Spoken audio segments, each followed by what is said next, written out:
Anime is a vast and varied medium, and if you're not already familiar, it can be daunting to find something you might be interested in watching. This is a podcast where three average anime enjoyers introduce their uninitiated co-host to their favorite anime touchstones, so he can join them deep in the Weebs.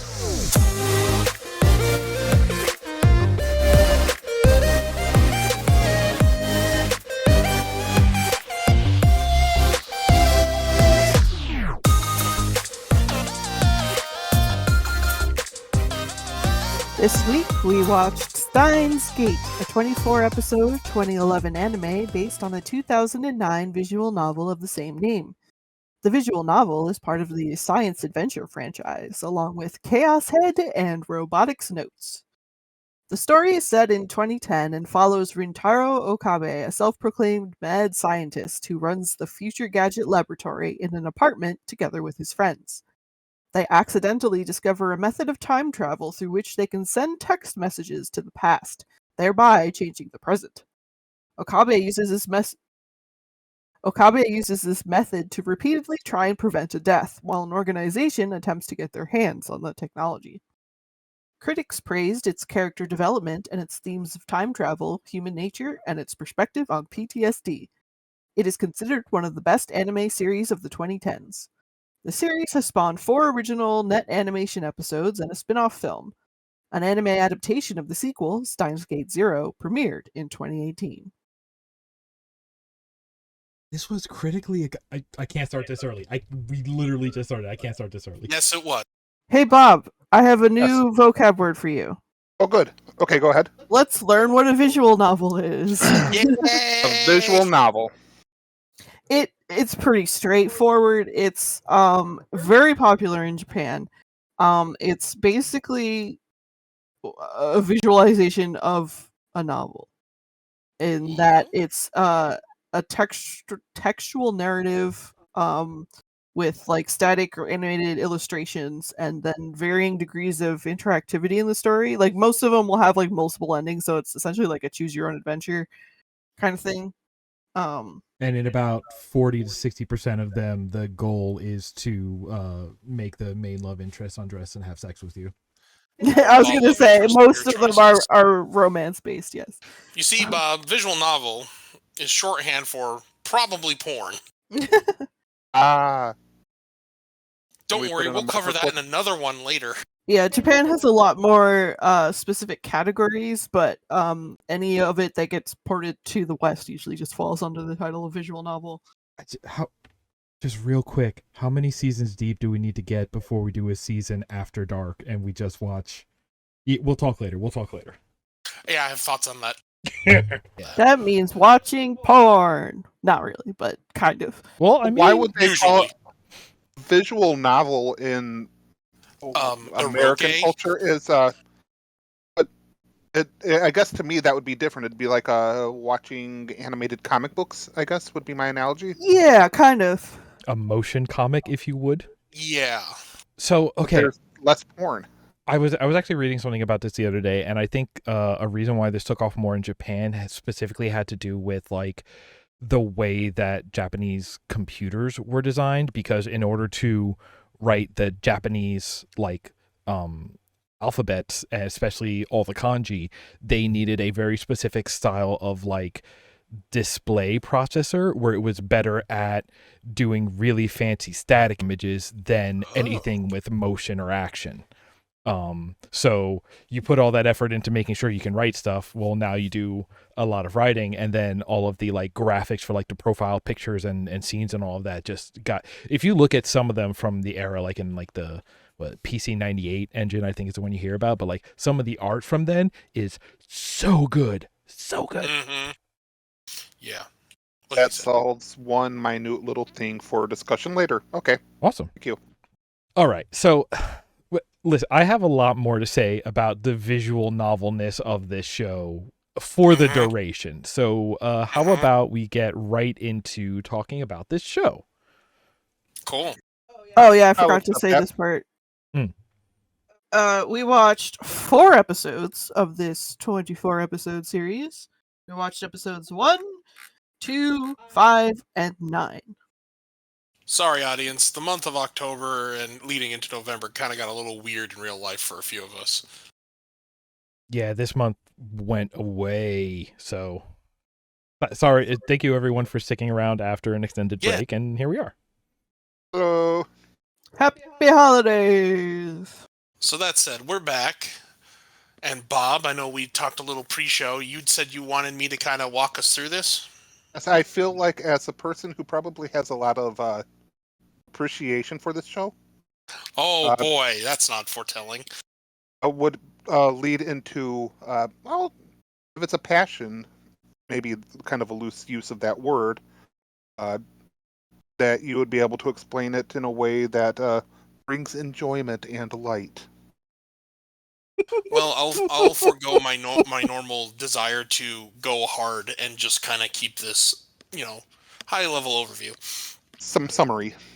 Yeah, like I put the Wikipedia summary of the entry of the episodes on our notes list. But full disclosure, I watched this like 2.5 weeks ago, and I do not remember a lot of the details. You're all right. My notes are essentially a summary. Bring it on. So, short version, episode 1, Turning Point. We get a lovely narration that is going to come off a little nonsensical first go round. Let's just get that out there. And we are introduced slowly, or not slowly, but as needed, to Okabe, Rintaro, and Shinamayuri. Or Rintaro, Okabe, and Shinamayuri, excuse me. And from there, they're going to a press conference / I don't want to say TED Talk. It's not really an official lecture by a gentleman, Dr. Nakabachi, and he's talking about time machines. Now, while they're at the radio tower, Okabe hears a weird noise from the roof, goes up top, sees a gal. Well, looks like a gal, svelte type person, and a very odd looking object. And just this person signals them, stay back, don't come up here. And he complies. Proceeds to get a text message from Mayuri, because gachapon are a thing, no matter what age you are. They get this, she sees this thing for what are called upas. This is where my knowledge fails me. I don't know if those are actually real in any way, shape, or form. They are a mascot character of Ride.net Access Battlers. We will put a pin in that for later. Okay, thank you. Okay, so there's the upas thing, and she gets a rare metal upa, which, if I remember correctly, when I did my translation, was supposed to, she's like 1,000 yen or something. It came out to like less than $100. But for something that you pay like $1 for. Yeah, and don't get me wrong, not a bad pull. A Magic Gathering player, you want to pull that Okabe rare was card. Hey, thrilled Bob. about it, though. Yes. Yeah. Let's learn a new vocabulary word. Oh yeah. Is it Okabe? No, I was gonna say it's gachapon. Gachapon. Is that like where they're talking about the vending machines? Yes. Gachapon is basically, at the supermarket, the little like gumball machines with the little plastic capsules and Yeah, I've got so many bouncy balls as a kid. Exactly. Stickers. Those are Gachapon machines. Like, they're capsule machines? Yes. Specifically because it's just like, you put in a coin and you get something out, and it is sort of up to random chance. The difference being, like, what we have here in America is these like cheapest 25-cent hunk of plastic thing, but over in Japan they do it like for real, for serious, and there's like hundreds of them, and you're getting like pretty nice again, little thing, like usually just like little collectibles or whatever, but like of like famous series and stuff. Like, instead of like, if we had some that were not the like all rubber, nameless, brandless little ninja dudes and bouncy balls, if it was actually like, if you were getting like hero clicks out of, Marvel branded hero clicks out of one of those, that's kind of what it is in Japan. My mind immediately went to, it's like, here's this little ball that comes out, and here's a Warhammer mini fully painted. Like, okay. Oh god, Don't Warhammer you would diss be my great. slap hand. And that's how they so catch nice. Slap hands were good. They were amazing. So anyway, Mayuri gets this super rare Upa, and Okabe goes to the lecture. We'll call it a lecture just for shorthand.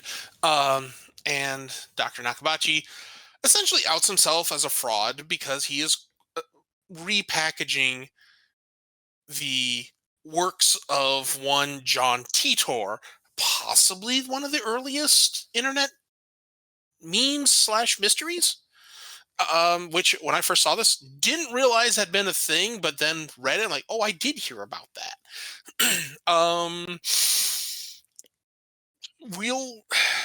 Do we want to explain John Teeter? Not yet.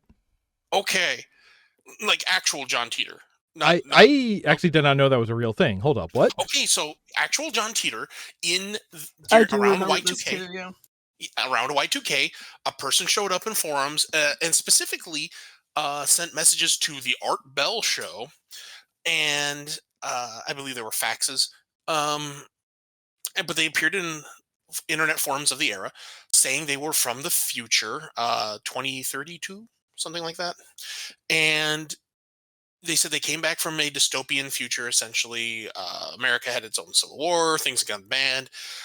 Some conversation about CERN, that might be relevant here. And they came back in time to essentially get an IBM, M is important, 5100, because it needed the computing language that was somehow tied into CERN as a proprietary language. Or it was definitely a proprietary language. I don't remember if the CERN connection was 100% or not. You're still talking about the real event, huh? The real event. Wow, and this was critically acclaimed as a show, huh? Uh-huh. All right, go on. Go on. Well, the thing is, it was a gentleman in the United States who was claiming to be from, like, Florida. Florida man. Yeah, Florida. Thank you for making it all make sense. Yeah, the original Florida man. And, you know, this was determined, you know, over time, people have kind of settled on who this probably was, who probably did this, and that it was probably a hoax. And they made some bold predictions about the future, and arguably, if you look at some of them, maybe some of those happened just at different times. But the discussion about world lines, essentially alternate reality time travel, was part of that at the time. And essentially, it was boiled down to that the person who did this was, and I forget their name, it's been a minute, but essentially they worked for IBM at the time and knew about this proprietary coding because only a handful of people actually knew about it. So translate that over to this, and that was like all 1999, 2000, because it was like just around the Y2. I think it was just right before the Y2K, the actual changing of the calendar. So anyway, they needed the computer to essentially make computers in the future work because things had happened. So that was the real world John Teeter in a very clumsy nutshell. Okay. Wow. So Okabe, when hearing this in there, is completely referencing the actual real world John Teeter events. So that all said, now that he has had his moment to call out an old man whose career is probably circling in the toilet, I don't know, maybe a judgment on my part. A young redheaded woman pulls him out to talk to him and asks, you know, hey, what was that thing you were trying to tell me about like 15 minutes ago? Well, I've never met you before. Who are you? Recognizes her. She is noted 18-year-old scientist Makise Kurisu from America. Don't worry about it.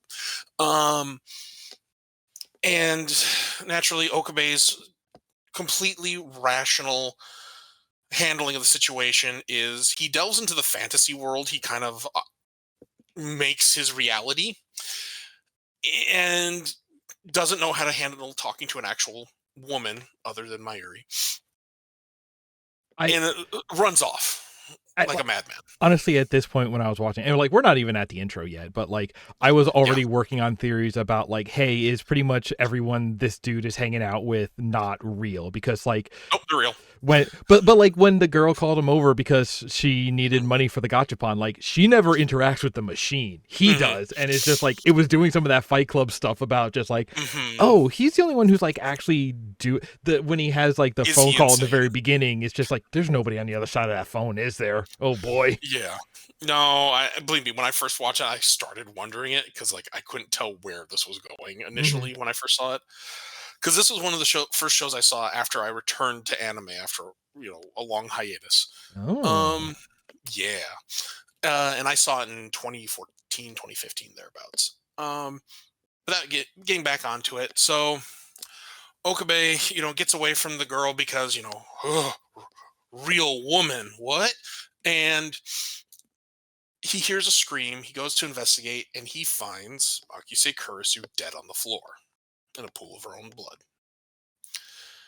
So he runs outside. I was tempted. The way you said that, like with the cadence, it made me want to be like, she was a goldfish. Which is a weird reference. I don't know how much of our audience will understand, and I don't know how much I should explain it. But audience, if you get the reference, put it in the comments. Help those that don't. Introduce them to new stuff. Anyway, so he goes outside. Cops have been called. People are investigating. Sends a text to his buddy. We'll meet in short order. And then this weird thing happens where everyone disappears. And he's by himself. And he walks around the building and eventually runs into Mayuri, who had been standing beside him outside just minutes prior. And all of a sudden, Mayuri doesn't know what he's talking about. There was no conference. It was canceled. And then some debris falls from above eye line. And we look up, and the weird thing that had been on the roof was now crashed into the side of the radio building, as one does. And then we get the intro. So, okay. That show, I also came into the show knowing pretty much nothing about it except for the dude in this show freaking loves off-brand Dr. Pepper. That is like Pepper, yes. That is like the only thing I knew. But as soon as we got the shot of the satellite crash into the side of the building, I just looked at it and I said, "Man, this is giving me weird VN vibes." And spoilers for later, but after I started looking into the source material for this show, I was just like, I cannot believe I got the cold read on this show before the first title card. I had been gone from anime at the right period to miss out knowing about VNs before I came back. Well, it's just such a weird thing, right? Like, and this is more for later, but like there was something about that very like the shot composition of that, and I was just like, oh, this is the kind of like splash art sort of main image that you would have in a visual novel. Like it is that shot. I don't know what makes me think that, but I was just like, oh, this is based on a VN, this is isn't your it? key art. Yeah. This is just like, oh, this is where they take this is where they put up a full illustration instead of just like the putting up the portraits for the speaker. This is a moment. I did forget to. Oh, sorry. Not to mention, a couple of minutes beforehand when Chris is laying face down in the blood. I'm just like, oh, same thing. That's okay. Yeah, okay. Things are happening. Got it. Yeah. I did forget to mention right before he heard the yelling, Okabe did receive a message that was a video message that was static. Don't worry about it. So that said, phones are weird. Yeah, I know, right? So we now cut to Okabe harassing a computer screensaver of an alpaca man. Hold on. You show respect to an off-brand Seaman for the Sega Dreamcast circa 2001. Would you believe I don't get that reference? Oh my god. The controller, the little stupid stick microphone sticking out of the controller. And so this is what Seaman was. It was basically like a kind of a Tamagotchi kind of game for the Dreamcast, but it was way more elaborate. It was like this fish creature with a human face, and you could talk to it and it would speak back to you, and it would like learn, and you could like eventually like teach it to. It was kind of like a fully virtual Furby in that way, I guess. It's Belopa. It's kind of a Belopa, but like it was just such a weird thing. Like, it wasn't really a game. It was like this weird, like, surreal virtual pet. And for the American release, there was this big, like, intro cutscene about the history of the species of Seaman, and it was narrated by Leonard Nimoy. Hold on. It was, yeah, go read yourself a wiki page about Seaman. But I looked at it and I was like, that's an alpaca, but that's Seaman. Seaman spelled Seaman? Yes. Okay, I'm looking Seaman this up Dreamcast. Oof. Okay, so Alpaca Man, we'll forgive my lack of knowledge here because I didn't Dreamcast. I was hollering. Okay, let's go. Good, I'm glad. I thought Bob would just appreciate the alpaca as a swing and a miss at llamas. The llamas are superior. We all just need to accept that. But they haven't become llama men. Anyway, so they don't need to. I mean, fair. Hey, listen, I'm not here to judge. I don't care one way or the other. Well, llamas are bigger, so they're obviously superior. And they have the derpier face, which makes them cuter. You're not wrong about the derpy face. Anyway, so this allows Okabe, while harassing not Seaman,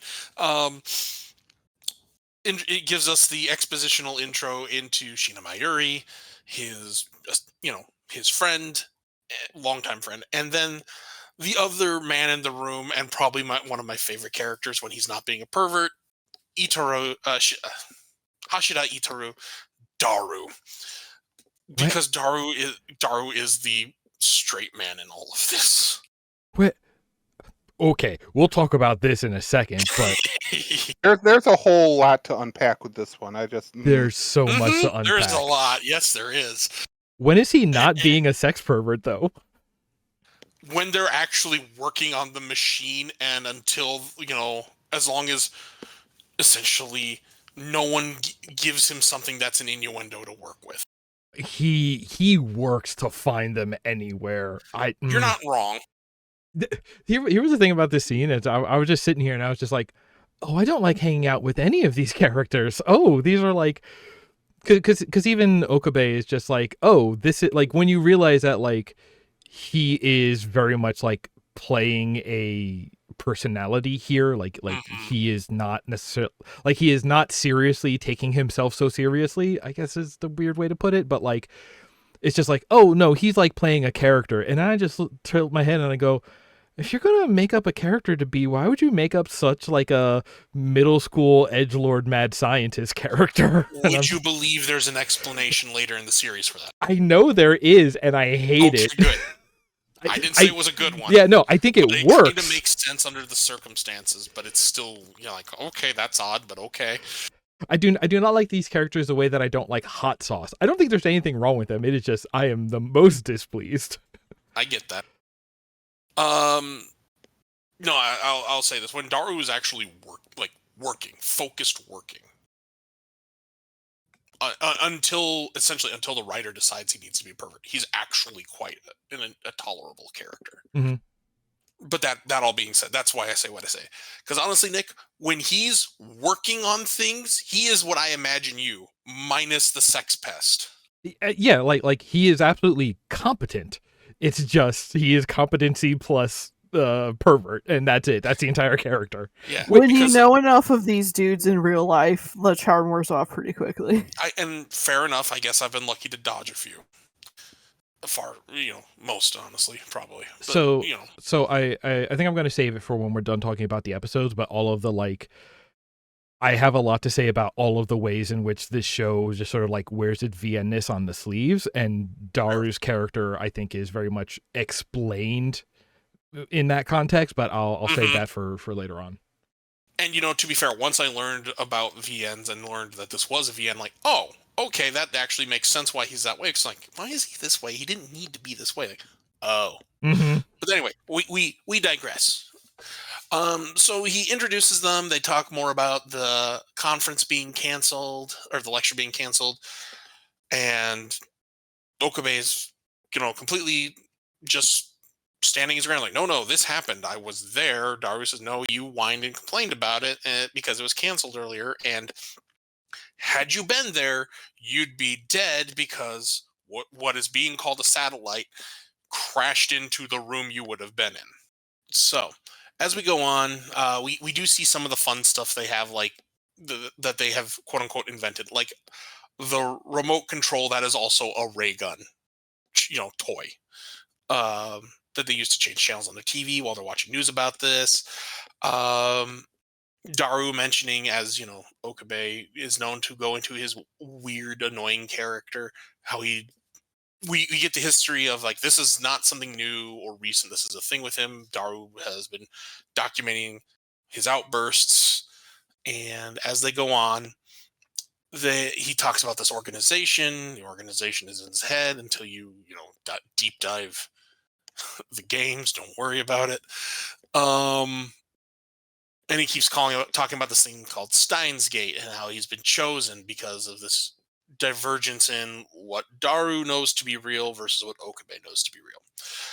We get to meet their landlord and owner of the building, who runs the CRT shop downstairs, which is the other side of where I see Nick in this show.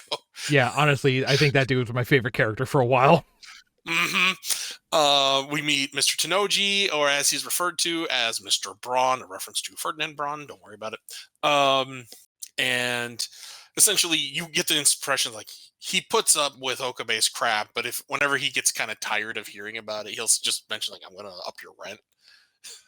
Because the TV's remote control ray gun is broken, he takes it down to them to make it work. While this is happening, or while he leaves his products there, Okabe goes back upstairs. They start discussing the quote future gadget number 8, phone wave, real name TBA, which is a microwave which they've designed to allow a phone to plug into it, and with the intent of doing something with time travel. At this point, they don't really know what they're doing. They're just playing around. Well, no, I think it is. I think it is that simple. I think he's trying to invent the Internet of Things, and it is just you can send a text message that will turn on your microwave. I think that is their entire intent with this thing. That's what it is. Excuse me. You are correct. That is actually what it is. Excuse me.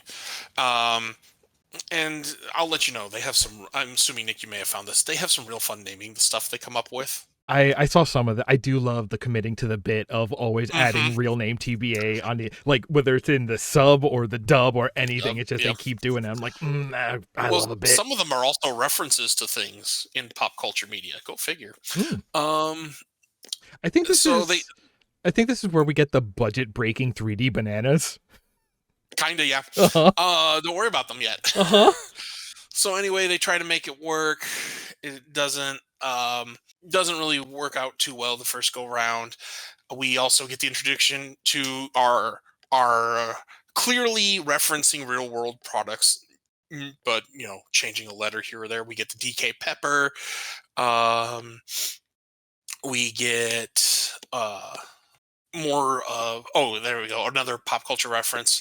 The control device of the phone wave is called the RENG, the radioactive entree navigational gopher, which will become later when we talk about Greasy Gobby Gopher Guts.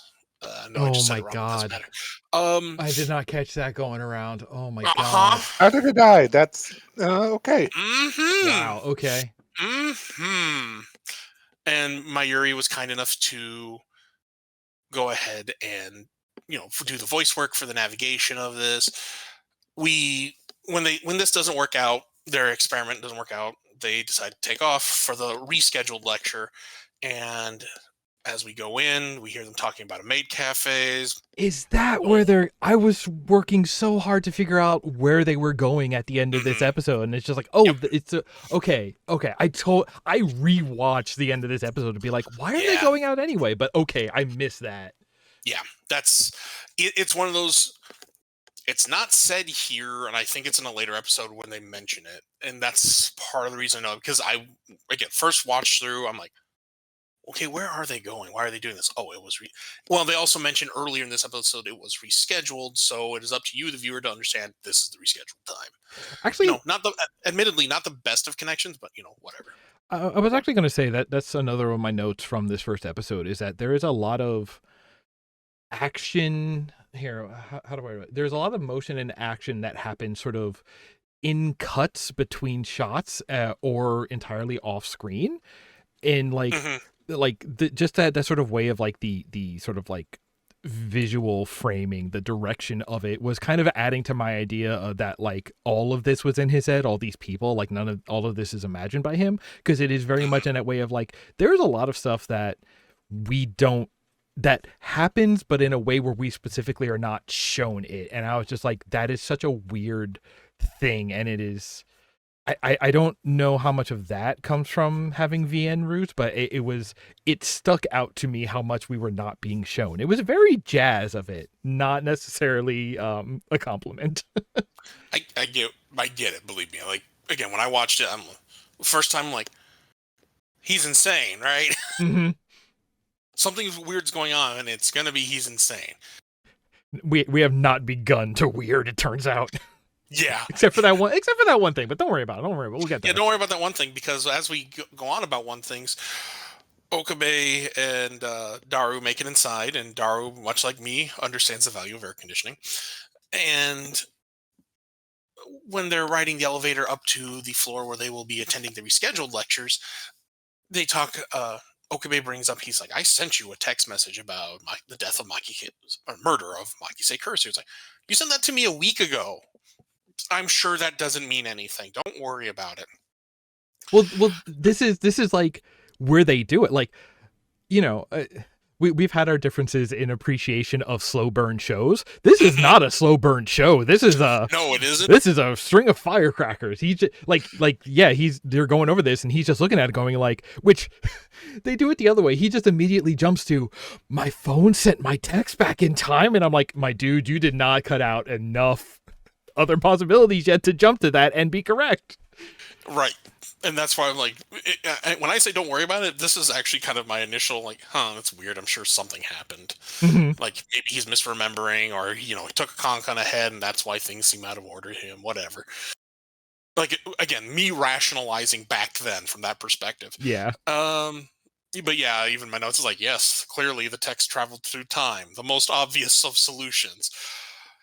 And, we get this musical cue that kind of shows up whenever, maybe something weird is about to happen. Who knows? But this musical cue, doors open, weird sound effect. Also, who knows how relevant that may be. Don't worry about it.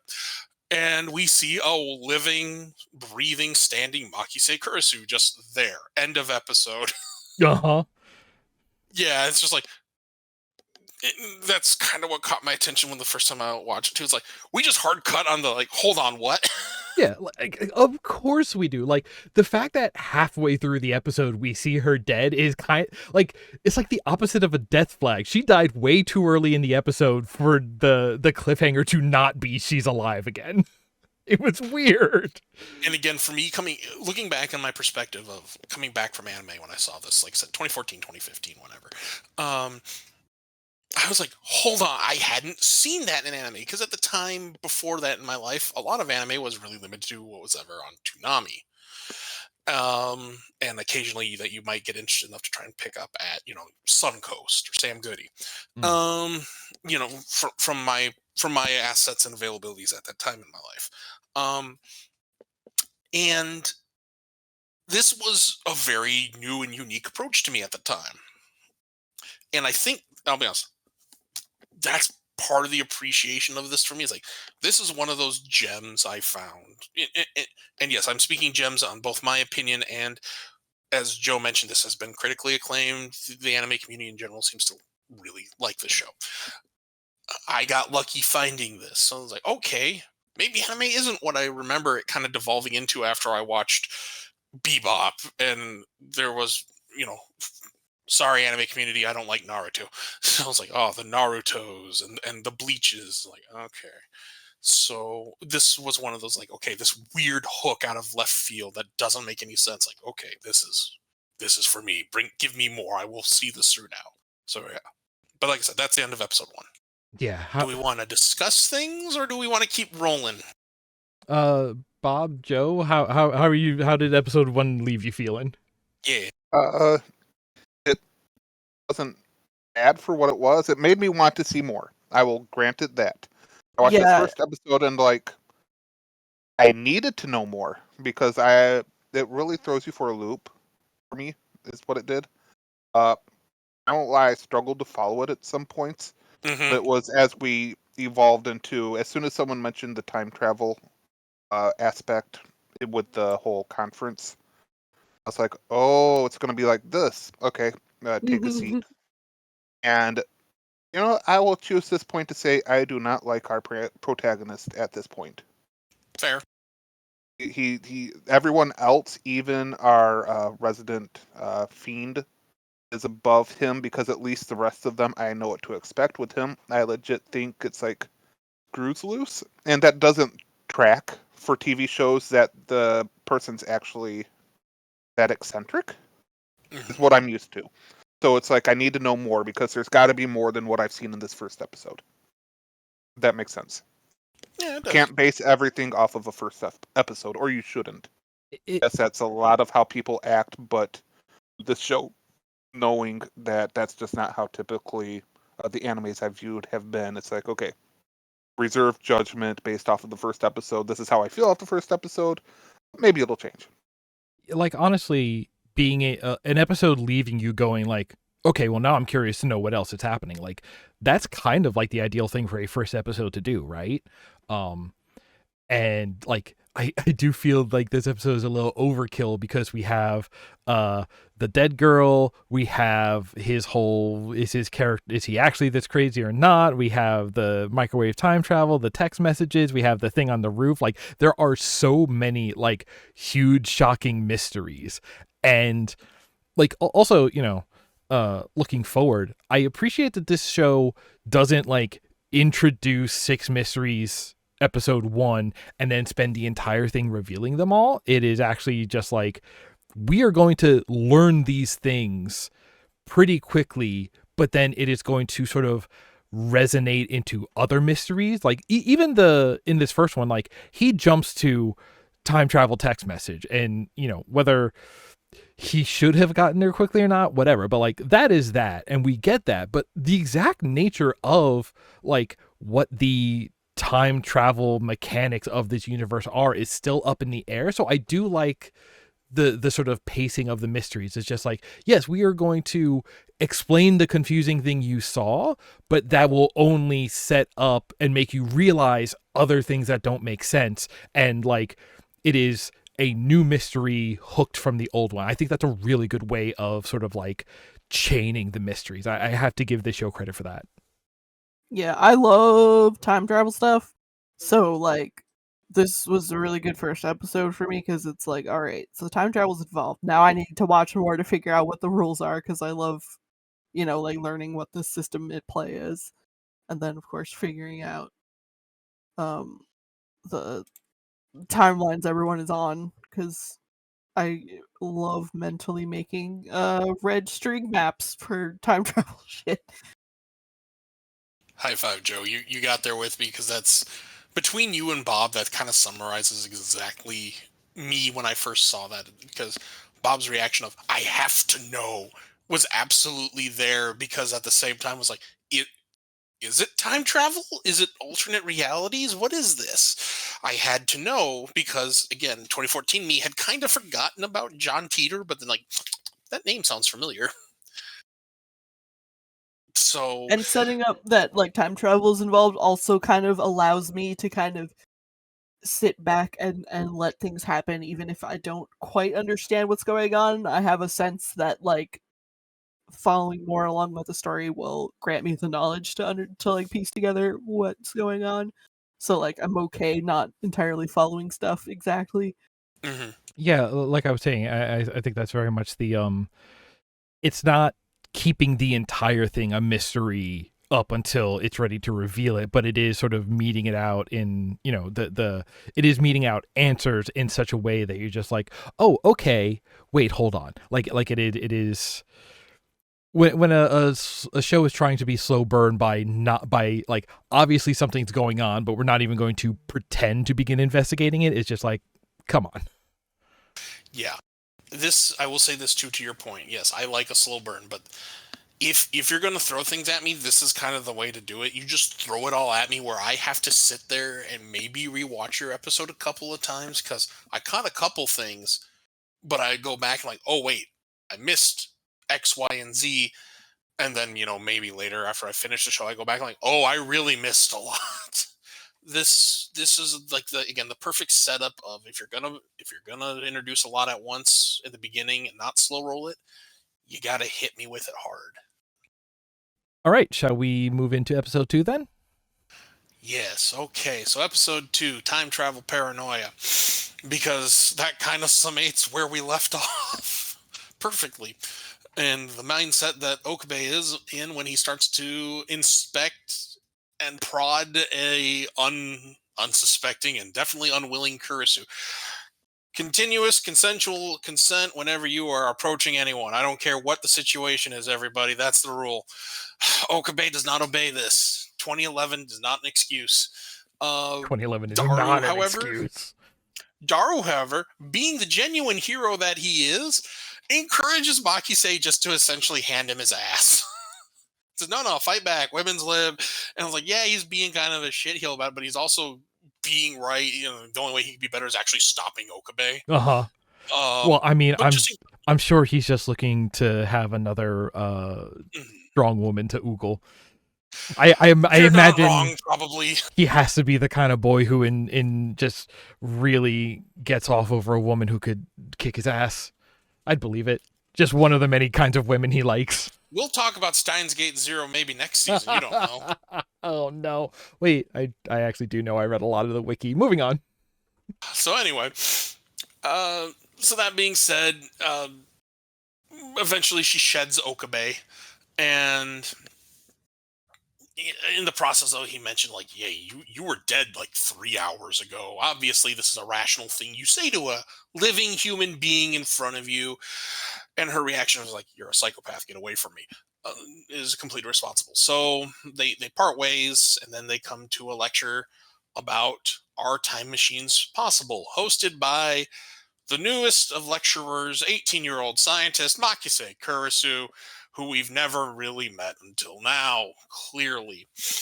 And then we see we're given, the not science magazine Science-y and her on the cover. Clearly, she's a published scientist, so she, showing us that she is worth her salt. So she starts to go on about her lecture while Okabe slowly rules out the concept of her being a zombie. Kurisu makes the hot take of time machines are bunk. Okabe has, as we're so fond of saying here, opinions. And we get kind of a flash forward to Okabe miserable after what we see in flashback cuts. Kurisu handily dismissing all of his approaches about how time travel could possibly be real. And this is where I value the English dub over the Japanese. The Japanese one just comes off with just, here are straight facts. English dub indulges my desire for memes and pop culture references with allusions to the TARDIS, Google's view. See, that's why I generally dislike the dub versions of shows. As a Doctor Who fan, of course I love it. I was like, oh, you said the thing. How dare you? Do it again. And don't be wrong. Typically, I hate it, but for whatever reason, here it worked for me. And it's just probably the fact it's the thing I liked. So anyway, he's, lamenting the fact that he's not, clever enough to beat or psychologically defeat an actual scientist who knows what she's doing, even though he is actually intelligent and learned himself.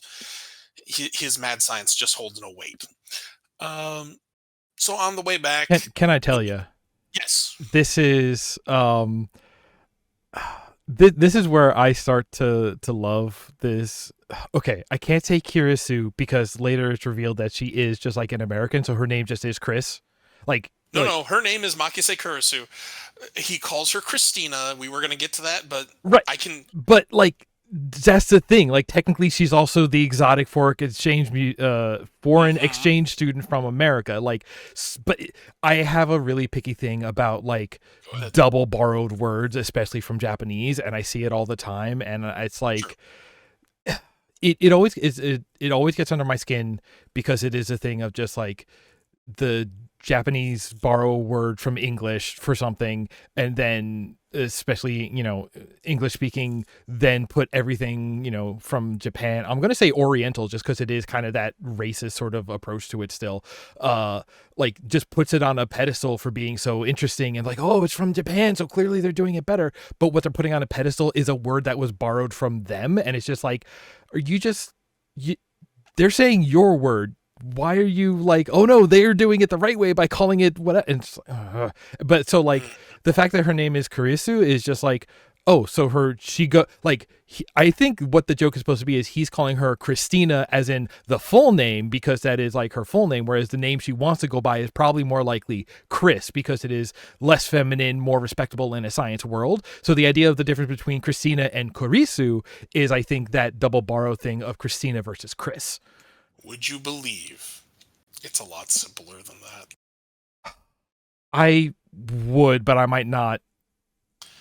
The answer, and it is revealed in Steins Gate Zero. Spoilers for a show we haven't watched yet. He had trouble pronouncing Kurisu for whatever reason. It's a terrible explanation. Yeah, so that doesn't make sense. Okay, that doesn't work. No sense at all. Yeah. And don't get me wrong, I agree.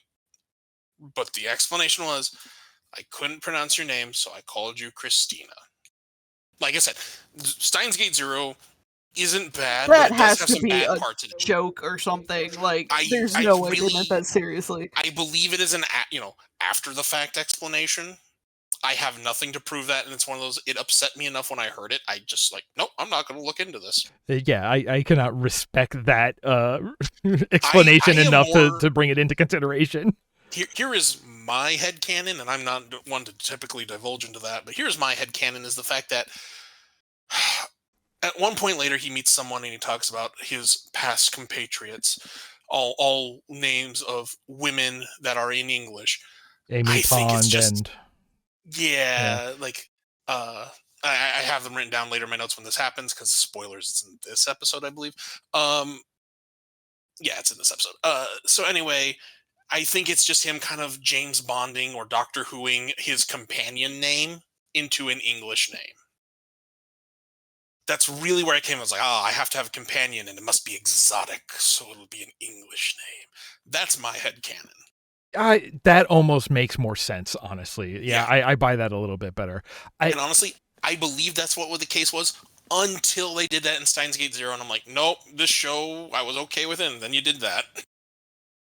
Anyway, the thing that I was going to get to is, like, the fact that she can hand him his ass so, readily, intellectually and easily, and she's like, for being like another technically like mad science person, she's also like a normal, rational, sane kind of person, and like is giving this what's more derisive than goober, but like, this dipshit is giving him what he deserves. I'm like, oh, she's my favorite character now.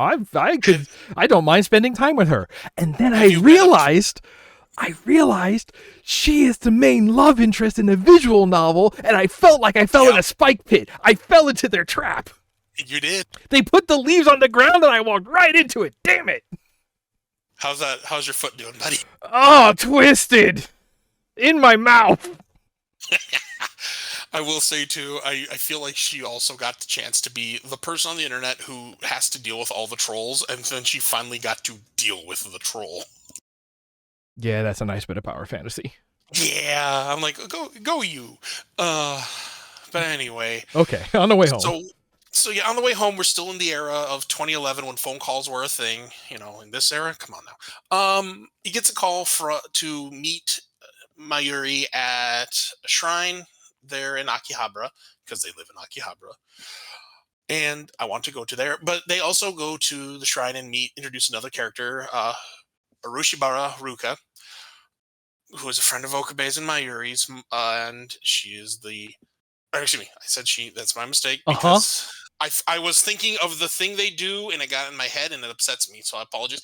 He is the son of the Shrine Keeper, and unfortunately, this is where we get a terrible 2011's carryover of, I don't know if it was a joke, I don't know what this was supposed to be in introducing the character, but this is an effeminate young man with very feminine features and qualities.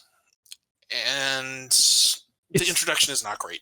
It's the worst, and it goes on for so long. Yeah. And like, the fact that it goes on so long is very upsetting. And what we as the audience get is Okabe's internal monologue about this dude who is so feminine, and he's like, oh, if it's like, man, such an attractive person, who is a dude, and like, it's like he's disappointment. Himself. Yeah, like you get the unsaid part of it is like, but I'm not gay though, right? But because it's an internal monologue, you cannot completely chalk it up to his facade that he puts on. So it's just like, oh, this is you. No, this is real Okabe. This is 100% actual Okabe at this moment. Yeah. It's the worst. Ruka is a great character. Okabe is a bad person by way of the writer and whoever designed that dialogue. And shame on them.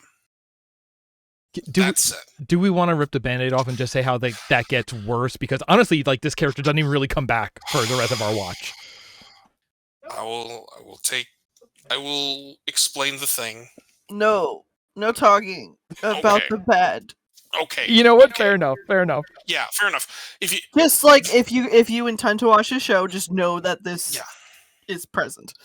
Yeah, this show is from 2011, based on a manga, or actually based on the VN, which is not exactly great credentials from the beginning. Go in knowing there are going to be some problems. That said, Ruka is training with a 980 yen magical, mystical sword of ages past that they just kind of got off a guy sometime. Because, something that cheap clearly has magical powers. And that being said, the Shrine Keeper was giving them some corn because they had so much, they couldn't eat it all.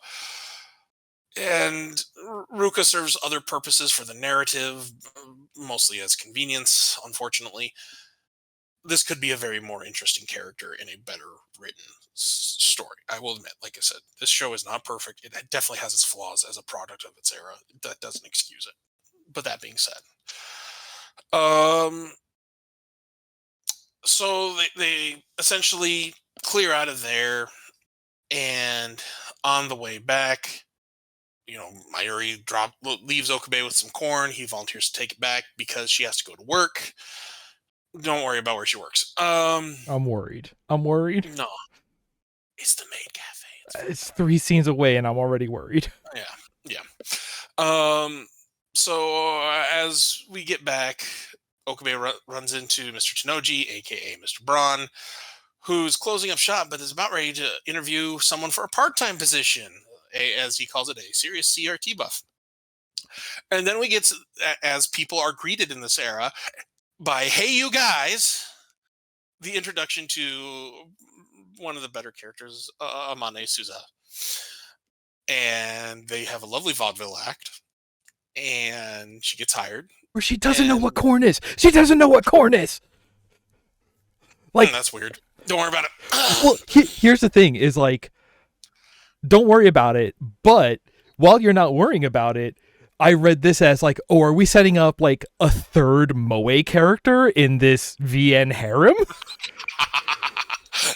Yes, that's like kind of what I expected when I saw that. And I was like, I was genuinely thinking of you, like, I can see how this is going to mess with him. Doesn't know what corn is. Don't worry about it. She gets to see it, and he leaves her, they kind of, make passive friends, and he tosses her an ear of corn, goes upstairs, and goes online like any true nerd and troll. And he trolls the message. Well, he views the message boards. He's not really trolling them. He's genuinely interested in what's going on there. And we get introduced to the channel. And while patrolling those boards, he comes across a message about a time traveler. And going by the name of John Teeter. And he's like, well, clearly this has got to be an impersonator. You think after 10-ish years that would have knocked off. And then while doing this, we get like introduction about how he's talking about our legally distinct CERN, spelled with a C. It's spelled with an S. Excuse me. Yes, sorry. Real one C, fake one S. Excuse me. Spelled with an S. they're bad guys and this isn't good. And Okabe says, yeah, this is exactly the same shtick you pulled in 1999. John Titor is like, I don't know what you're talking about. Also, I'm Japanese now. I'm not Florida man. I'm better. I've evolved. And talks about world lines, a better multiverse than the MCU. And this kind of goes on for a bit before Okabe goes out and gets in the real world, and he sees this quiet young woman just taking pictures of the world around her as he's going about his business. And he asks her after she takes a picture of him, like, what are you doing? And she says, this is evidence that I have existed at all. A clearly mentally healthy thing to say.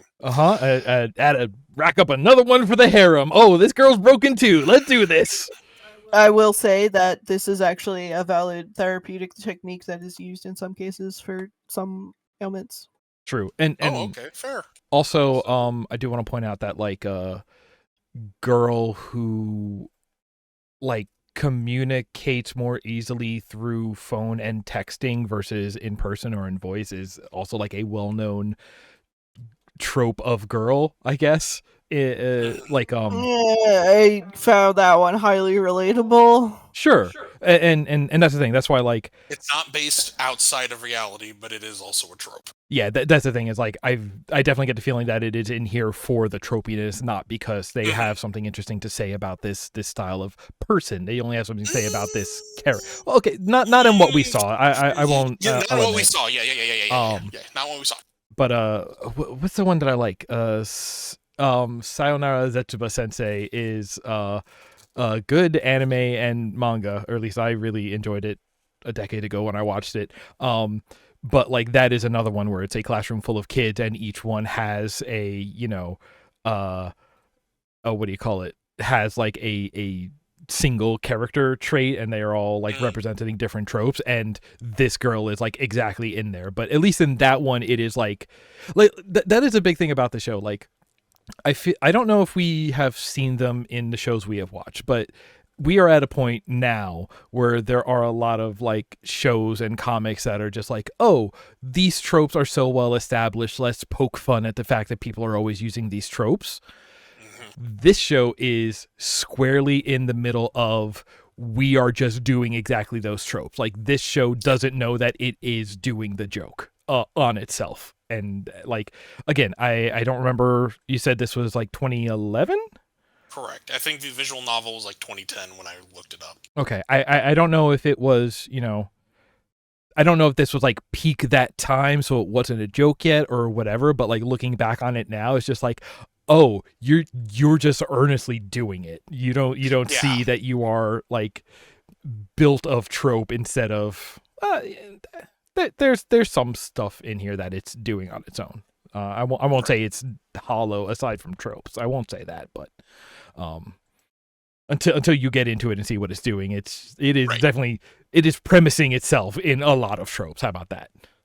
Yeah, and to your point, I think again watching it like circa 2014, I think that's just when it was starting to kind of come to its rise, where they start poking fun more at the tropes than anything. Okay. So I then I watched it and I just kind of took it for face value. Like, okay, that's who these people are. And the impression I get is that this was definitely done in more earnest than, being aware that these would become recognized tropes. Well, actually, in anime maybe, but like don't forget, when you look at this as source material and like different characters are root. Well, again, we'll talk about the VN-ness later, but like I think that's there might be an angle there where it's not as forgivable. Like only forgivable because it's anime.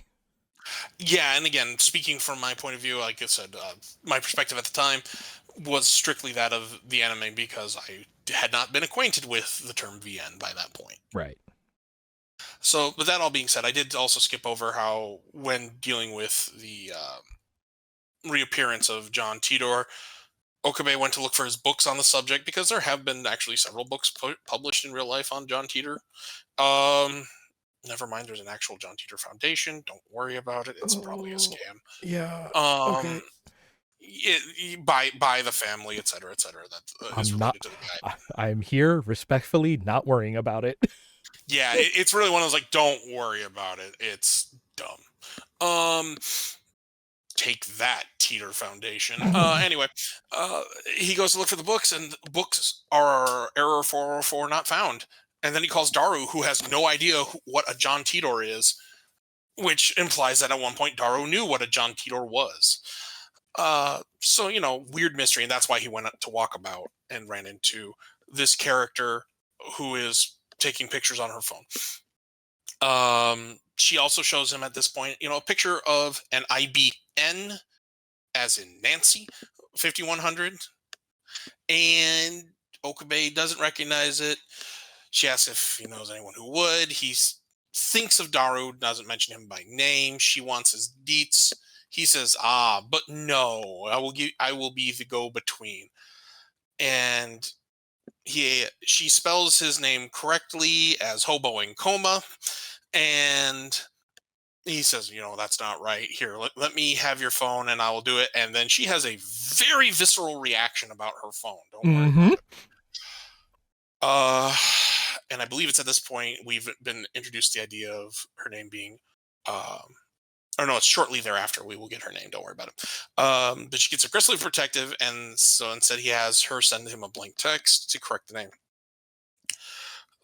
After that, they part ways. Okabe goes to meet up with Daru at Mayuri's day job, because she is a student, but she works after hours. As a part-time gig at a maid cafe. Hey, Bob, we get to introduce you to maid cafes. Vocab time. Sorry, didn't mean to wake you up, Bob. Oh, I just don't know how to explain maid cafe from my point of view. Go ahead. Because we had I want to hear this. We had kind of previously brought it up once that what we viewed was not a maid cafe. So, seeing this particular locale, I'm like, okay, so this is what it is. My mind went to those diners where you have the girls serve in the 50s costumes and do the whole dancing bit and all that. American game. Yeah, cafe. Correct. Is that just an analogy for that? Because the way we discussed it before is there's a little more... there is a little more to it. Like a Hooters vibe. Sort of. All right, so maid cafes are a subcategory of cosplay restaurants that are very popular in Japan and I think a couple other areas around that side of the world. Where like the restaurant has a theme and the servers and such are playing characters. Maid cafes specifically are for basically they interact with you and treat you like they're your personal maid and like your house or whatever, like if you're some rich person with a maid. They're so happy to see you. Yeah, and they don't know your name. Your name is Master. Yeah. Oh, that's not uncomfortable at all. Not happy. But it's a restaurant that it gives you an experience, to say the least. And also, let's not forget this is a hybrid one. They're not just maids. Yes, what are they? They're cat girls. Cat maids. Yeah, this is Queen Maids, Cat Girl Cafe, Maid Cafe. Yeah. Because cat cafes are also a thing. Is that a separate vocab word? Yes. Like a cat cafe. Like I said, these are all subcategories of cosplay restaurants. But yeah, like a cat cafe is more like a room full of cats, and you can go in and just like sit and hang out. With fun. Yeah. I highly for the audience, I highly recommend cat cafes. Yeah. So it's I'm so proud of you. Find your local one and just spend a little time. Yeah. Especially when. But yeah, I don't think we have any around here. Is the sad part. Yeah. We had one in Kalamazoo. We have one. We have one that's kind of local here, so it's a couple towns over. Lovely. And I went to the one in Kalamazoo. It was really nice. Yeah, cat cafe and adoption.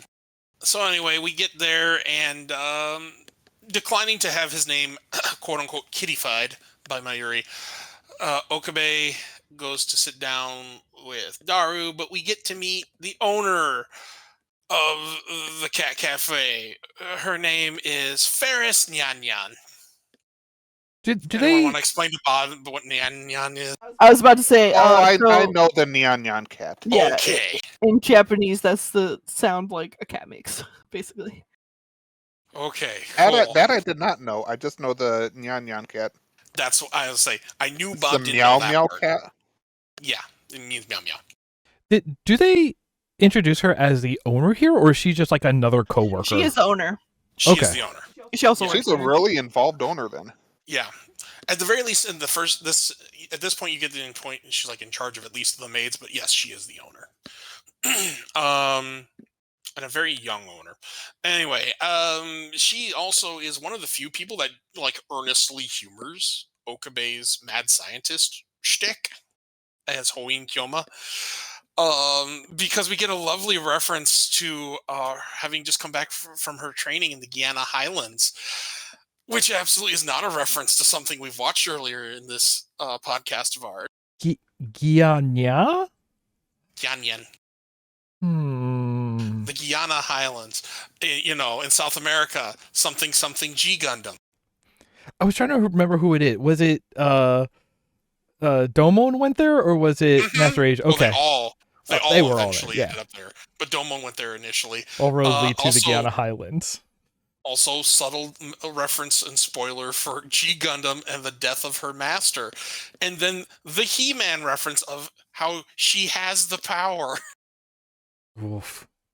Yeah, this thing was so off the rails for me in 2014. I'm like, you know what? Just shoot it in my veins. Let's just do this. I'm just going to roll with it.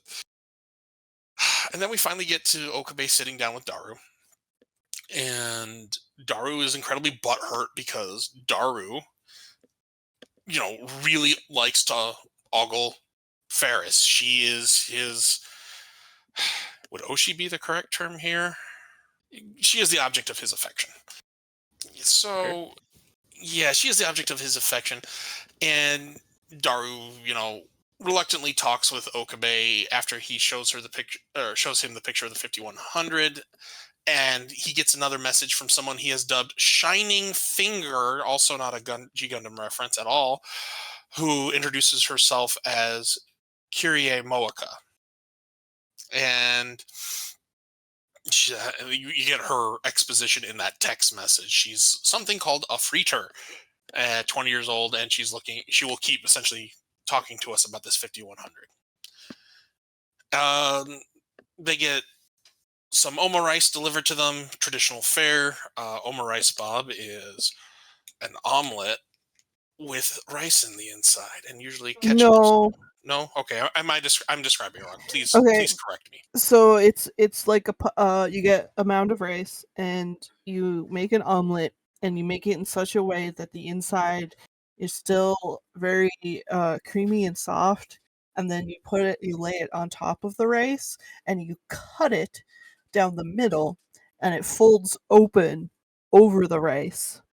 That. And picture how that would work, and it doesn't sound very appetizing. It's actually great. It's amazing. I will send you a video. Okay. If anyone would like to fund our trip to Japan to educate Bob, you can make Oma rice at home. Yes, but we want to go there for the maid cafe to introduce Bob to it. And listen, I'm pretty sure I could talk Nick into wanting to go to Akihabara. I mean, yeah, I want to go to Super Potato, but yeah. Actually, no. If we're going to go to a quote-unquote cosplay cafe, can we go to the one where it's like the giant robot platform stage show, and then you're also eating there? Yes. Okay. Yeah, I'll compromise to that. So yeah, listeners, if you want to fund us for an excursion that I'm sure we could turn into a podcast of its own, hit us up. Patreon.com/we don't have one yet. So that all being said, Okabe's Oma rice comes with a message on it. The world is in danger. Now, here's where I will break character. I have nothing in my knowledge of the show to suggest that is anything other than Ferris playing to Okabe's delusions. I love it. I don't care if it's real or in debt or it's just her messing with him, but just the world is in danger or in ketchup across the eggs. It's just, that is my favorite thing in this show so far. That's it. That's my favorite. Yeah, I get it. And like I said, I watched it, I'm like, oh, huh. eventually we end up after this. Daru and Okabe go back to the apartment, and they're going to make trial 2 of the phone wave. They're going to subject a banana belonging to a bunch owned by Mayuri, because Okabe is kind of a terrible person, just using other people's stuff and never funding his own research. Probably because he doesn't have any actual money. And throws it in there, throws it in the microwave, and while he makes his mad scientist postulations, like, well, clearly this means that. Like, no, it doesn't. Something happens. You get a little bit of an electrical discharge this time around. And then they open the microwave, and we are now sans banana. And they can't figure out, what's happening. Daru's not at all ruling out the idea that Okabe is just pulling a fast one on him in some fashion to, play to his mad scientist illusions. And then they turn around because they're discussing the bananas, pointing at them, and then there's this green gelatinous banana, which we will also hear eventually referred to as a gel nana. And it's just there where it started from. Reattached to the bunch. Like it never left, except it's green and gelatinous. I kind of love that this is explaining why earlier the bananas were the only thing rendered in 3D, is because that is how they, I guess, cheaply get the Jella goopifying dripping effect, is by having them be CG. It's just like, well, if they're CG after time travel, I guess they should be CG before time travel too. That checks out. Oh man. So now after we have new banana who dis, we also get new person in the apartment who dis when a wild Kurisu appears.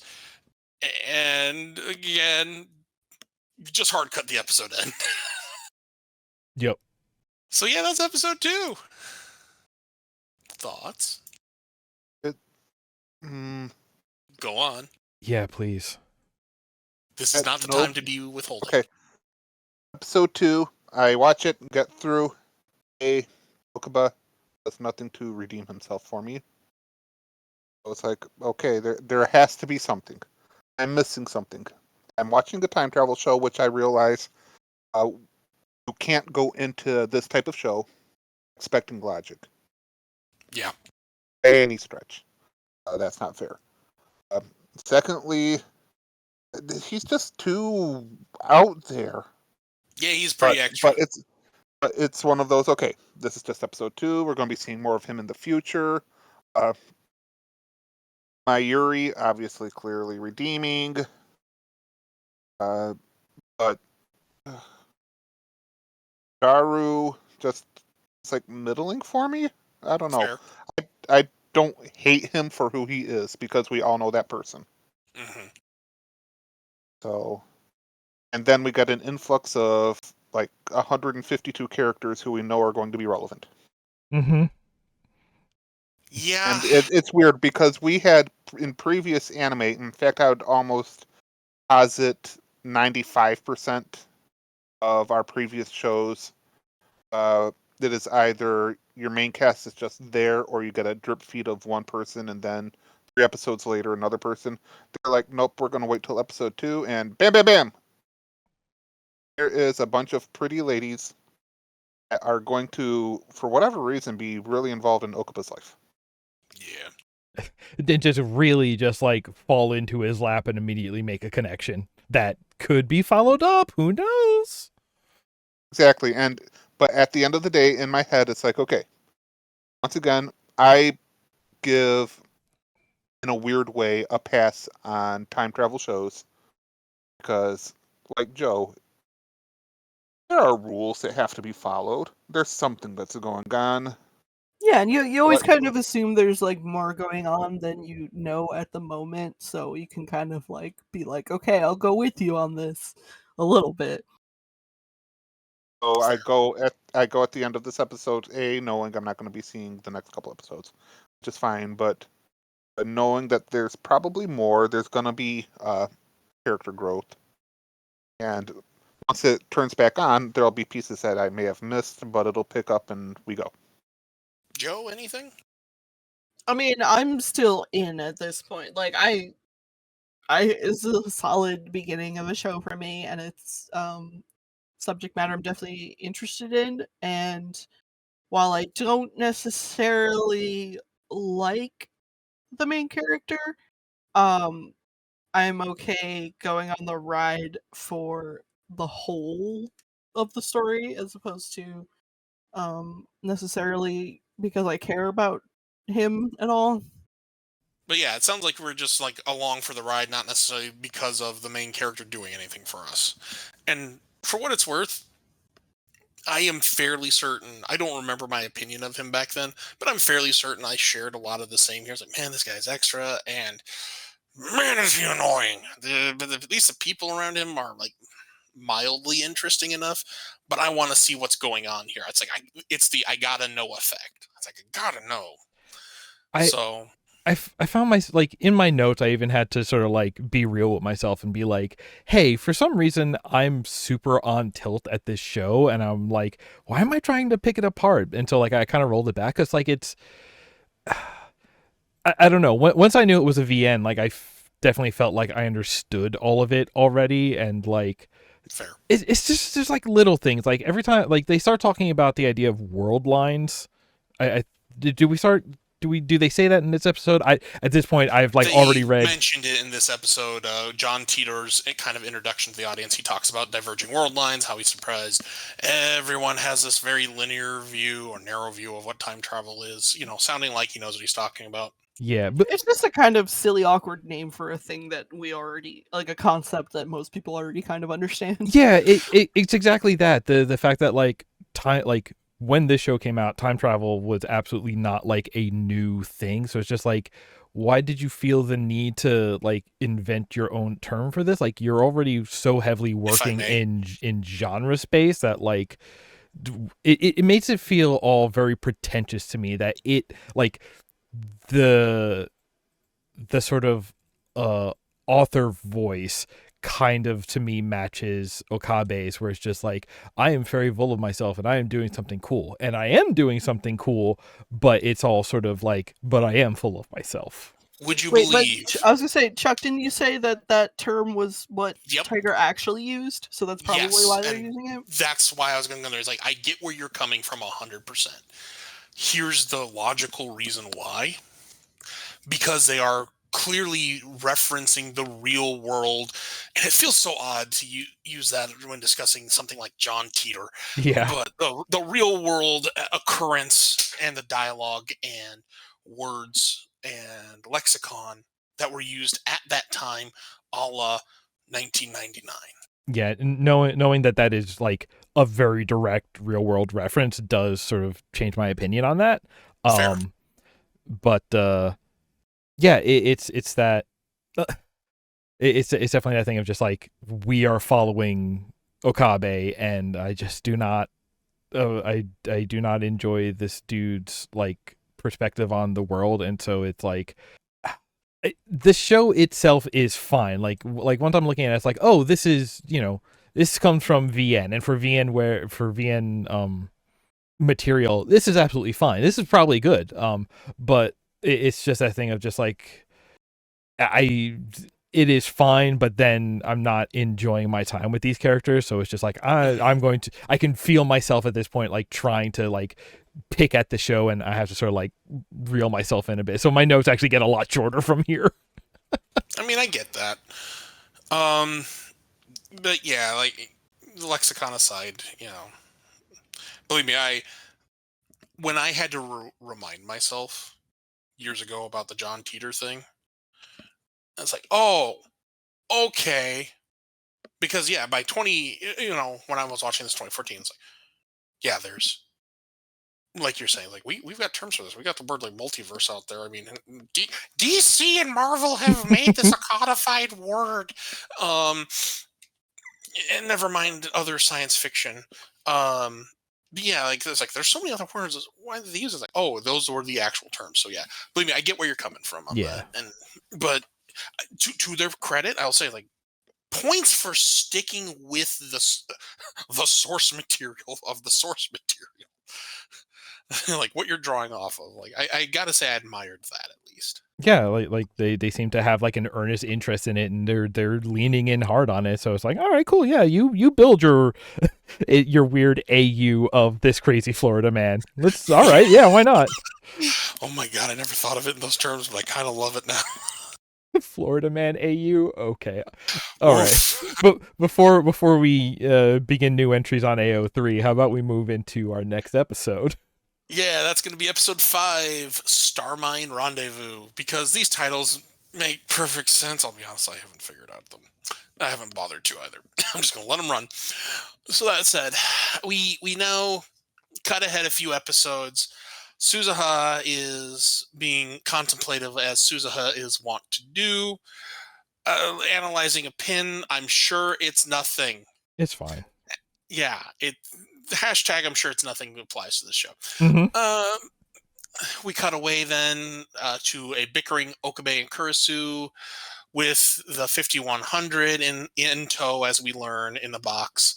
Suzuha is like, hey, what? A la 7, what's in the box? Which I'm like, I honestly sat there rewatching. I'm like, I wonder if that was actually intentional, or if it was just a legitimate line of question. With all the references to pop culture in here, I'm like, I'm 50-50 on it, and I can't decide which side I'm on. But anyway, Okabe tries to go in his long spiel. Kurisu just cuts him off. I was like, it's a 5100. Just tell her it's a 5100. At which point, Suzuha meets Makise for the first time, and is also has a very understandable kind of hostile reaction to her by taking an attack stance. Uh-huh. It is on site. It's nothing. Yeah, there's nothing to have provocated that whatsoever. Don't worry about it. So that's really weird. But eventually we make our way back into the lab, as the apartment is called. Daru and Mayuri are doing Daru and Mayuri things. It's kind of Christmas for both Daru and Makise, because, here's the 5100, we get to do some things. Makise does her best impersonation of a tsundere, because of course she is. And Daru continues to abuse the word interwebs. Mm-hmm. And I love him for it, even though I also hate it. It's such a weird reaction from me. Eventually, Daru says, okay, in order to make this connection to the computer so we can not continue to hack CERN, K, don't worry about it. Here's a list of parts. Okabe tries to keep calling Kurisu his assistant, which she is continuously not having. Daru more or less does the subtle putting his foot down, says, you know where the shops are, you do it. Mm-hmm. Which, again, as soon as I saw them, like, we need... Viewers, if you want to send this to Akihabara so Nick can live his best life, just thumbing through aftermarket parts. Because I immediately thought of you, buddy. I'm not going to lie. I'm like, is this just Christmas for Nick? We just drop him in Akihabara and let him go to all the shops. It's not bad. I wouldn't say no. And we get to introduce Bob to some new English words here, because Makise is going to get a tour and hang out with Mayuri of the lab, and we get to hear Mayuri ask what Daru meant by the phrase sapphic goodness. Ugh. Yeah. Not gonna lie, that's also the first time I learned that word. So, like, this is during the tour around the lab, right? Essentially leading into it, but yes. Because then it's also like, she's like, and here's where we shower, and there's this whole thing about shower, like, hey, you should not be showering with these boys around. And I'm like, even though you're right, come on, show, why are we talking about girls showering? Yeah. Listen, where you picked up on it as a VN, I think by this point watching the show, I'm like, oh, this is just a harem like Tenchi, just, trying to be a little more subtle about it, but not necessarily succeeding. I don't think it's trying to be subtle. I think it's just like, if you were out of anime for a little while, your senses had dulled. Oh, absolutely. And I'm like, oh, okay. So yeah, 2014 me couldn't have picked up on it. If I watched this now, like, oh yeah, I'm pegging, or I'm nailing this one from a mile away. Mm-hmm. But that being said, we also during that discussion about don't shower here. Promise me you will never shower here. Mayuri tells Makise that it's fine because she's Okabe's hostage. This is not the first time in the show we've heard her use that term, but it is for Makise when she starts to threaten to call the cops, and Mayuri says, "No, this is what I wanted." God, and clearly she's not actually a hostage. I'm just gonna get that out of the way right now. Yeah, like I feel like this is where, without coming out right and saying it, this is where the show is kind of making clear that, like, the mad scientist thing is sort of like it's a shtick. Yeah, it is shtick, because that is why these two are friends, even though they are so like nothing. It's just like, this stick and this whole thing is how he like cares for her and shows support, and like it's the shtick that makes them family. So of course this is actually big, nice, important thing, and it's just like, all right, fine. Like, I feel like this is the first time we actually get this hint that like Okube's actually got like a nice heart in him somewhere under all the dipshit. Regarding Mayuri, I mean, we get it back as far as episode 1 when he That's offers. True. So Mayuri, I mean, to be fair, by this point we understand Mayuri and Okabe are longtime friends. She is his longest known relationship. The childhood girl next door, of course. This is a VN, you say? Yeah, kind of. Yeah, but she was. The impression I got is like they weren't necessarily neighbors, but like school friends. Yeah. Even though they were a couple years apart. But again, even today, for what I know about VNs, I really haven't dived into them. Mm-hmm. So I'm sure you're going to say, no, this is actually up completely normal in VN. But it's like I got the impression it's like he knew her more through like a family friend kind of deal, and then thing happened, and thus they became more or less like lifelong friends. Listen, I have a whole separate section of notes. I have Cool. 2 appendixes full of notes for this God. show, so we'll get there. Put a pin in that. Put a pin in that. Okay, cool.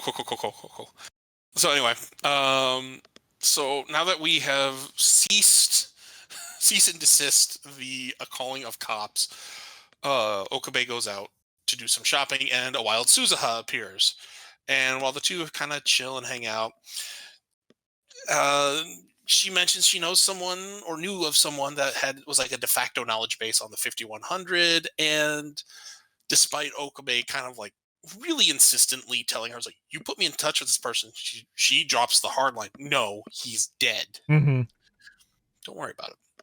And it's been, it's been dead for some time. We get that directly. Okabe, kind of tries to get information out of her. He's like, why do you not like Makise? What's going on? Was it the scowl? It had to be the scowl. And she just says, don't trust her. And then we get this interesting reaction when helicopters just kind of pass over by, and she really has another visceral reaction. She has some interesting reactions. So, and this is a good note for me, because this is where all caps note, oh, she's not Moe, she's from the Terminator future, and like this is also something that I want to give to this show, the story. It's because whatever. I have spent the entirety of the last 2 episodes looking at each mystery they introduce and trying to like call my shots on what's actually going on here. And for the most part, I have been wrong. Like my original read on the shop girl, I don't remember any names. Suzuha. Sure. My read on her is that she was like a assassin sleeper agent sent by CERN to murder Kirisu because she's so smart that actually she is like a threat to CERN in every timeline or something. And like that was what my guess was going to be, but I was like, so she was the Terminator. Something like that, yeah. But so like I do have to give it to the show that like even for as much of it is like clearly like, oh, this is, well-tread VN tropes, whenever I'm trying to like call ahead on its shots, it proves me wrong. And that's actually super interesting. Like, this is the part where like I started to get a little more like, I don't know if I enjoyed it anymore because it's still like, these characters are either tropes or unpleasant. But like, I had to give it the idea of like, okay, here's where it's definitely like telling a story that isn't immediately guessable and obvious, and I have to give it respect for that. So to follow up exactly where we left off with Suzuha and Okabe, eventually they mention, or Okabe mentions the helicopters are probably going to go watch the fireworks. Suzuha has also never seen fireworks. Okay, don't worry about it. So he tells her where to go. She goes, and they exchange contact data. And she sends an email. Seen fireworks. Cool. Once we get back to the lab, Mikase and Mayuri met Okabe outside. They get back inside, and Mikase makes it very clear that it's not like she really is interested in anything other than the time machine. Of course, Baka will eventually introduce Bob to that reference. And so while they're staying there, Daru's working. Daru's doing his thing. Okabe realizes, yes, Mikase does love her science, gets her a lab coat because that's his thing. I don't really want to call it more than that. But yeah, I don't think it's his thing that he's aware of, but it's kind of his thing that he's subconsciously unaware of. Yeah. Nope. Mm-hmm. Yep. Nope. Yep. So, and we get, funny trope, haha, girl stomach make sounds when she hungry. Eventually we get the offering of real food instead of a nuked banana, of the two flavors, salt or soy sauce. Which, honestly, as soon as I heard that, my blood pressure just skyrocketed. I'm like, those are the same thing, really? But that said, they end up playing their Rhinet card game, which, Nick, is that actually a real thing? I just got to know. All right. Welcome to... Yes or no right now. Just yes or no right now. Hold on. We'll save that for later. Just yes or no. No, now is the time, though. Okay. Okay. Welcome to Appendix C for card game. Joe, I'm sorry. This is because I saw this and like they talk about it and they talk about it with enough rules and I'm like, oh, is this actually a game? So, yes. Okay. So what they are playing is Rhinet Battlers, which is a game that exists in the universe. It is a card game that is a spin-off of an in-universe anime. I'm putting that part aside. We just got to say it. Okay. Although it comes back later in the series and in certain endings of the VN. So that's something to think about.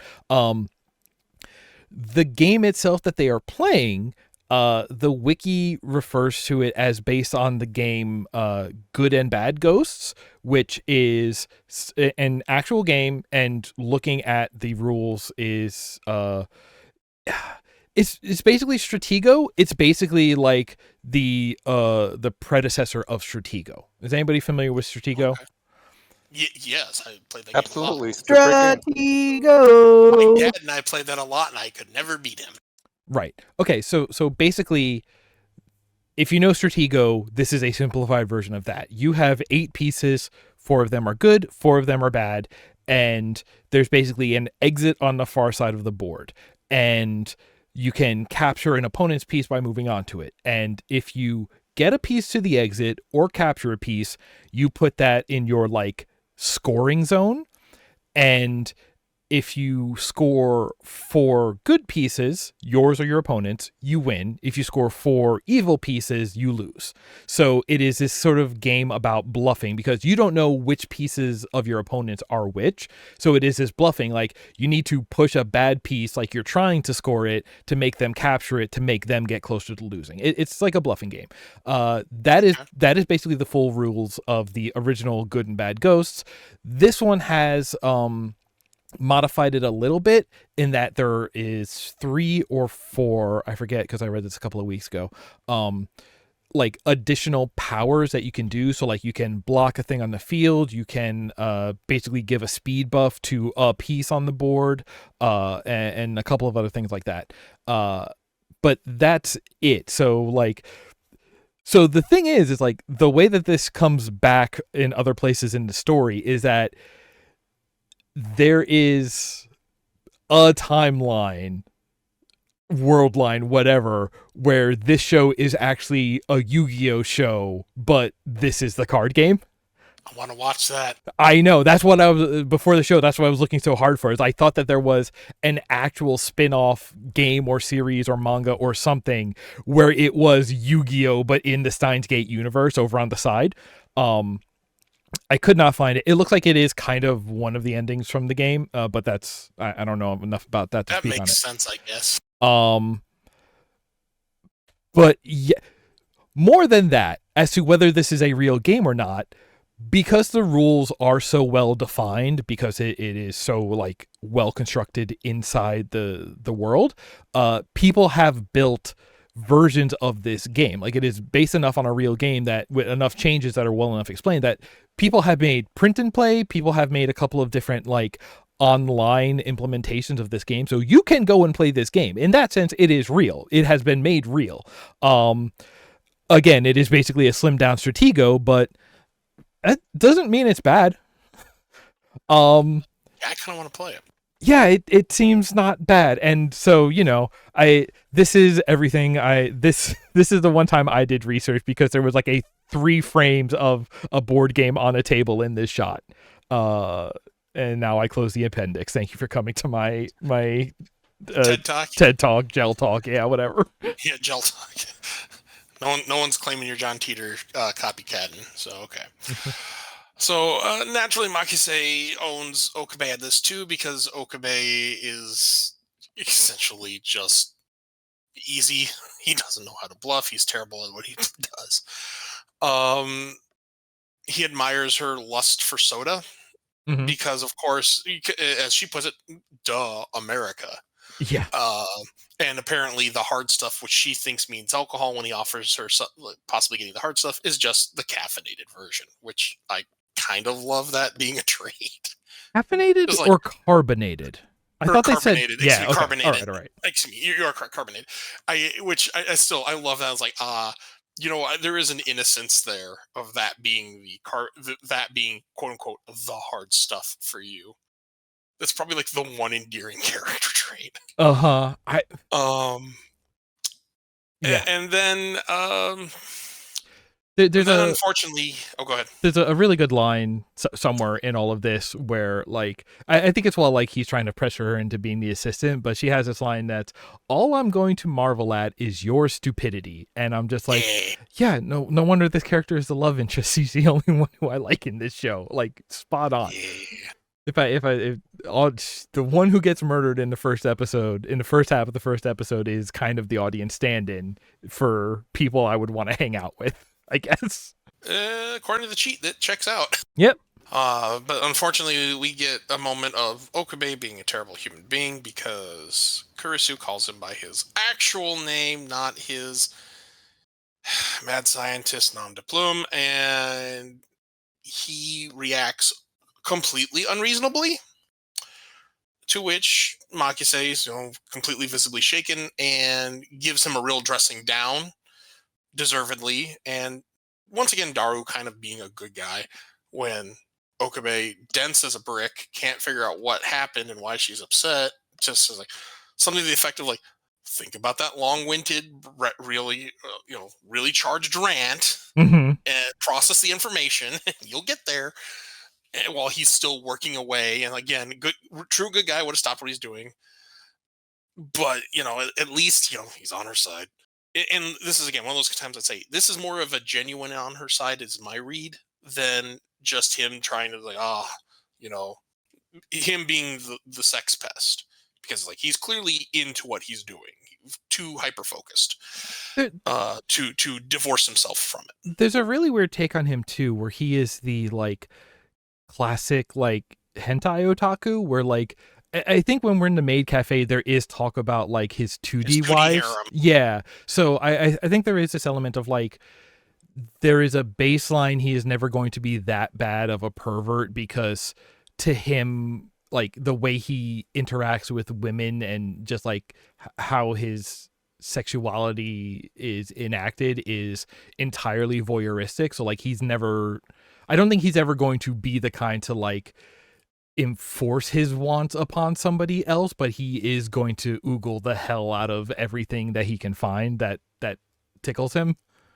Yeah. So I could see that. So it's that, like, it's like, that's only better on a technicality. That's only on technicality.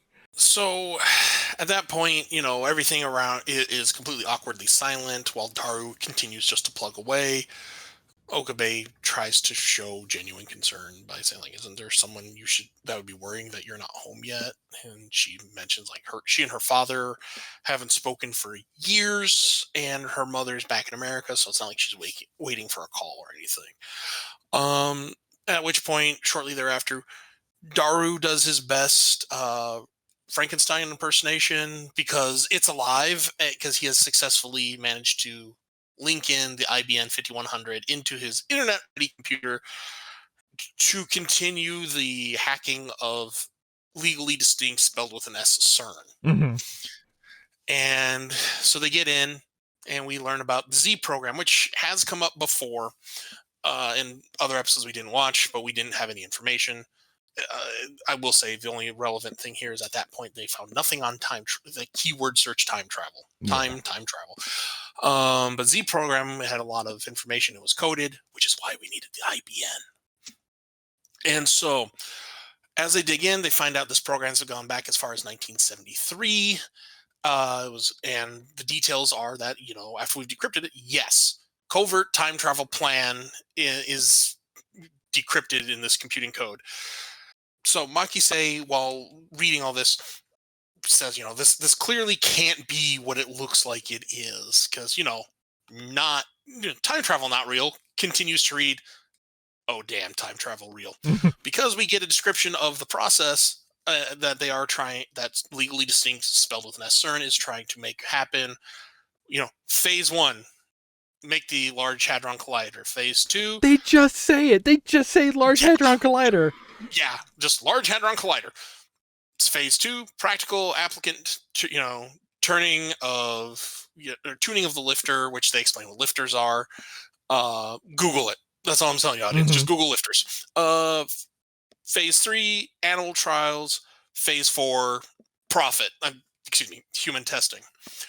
And we get a lot of this phrase popping up as we continue to go through in this Z program, that human is dead mismatch.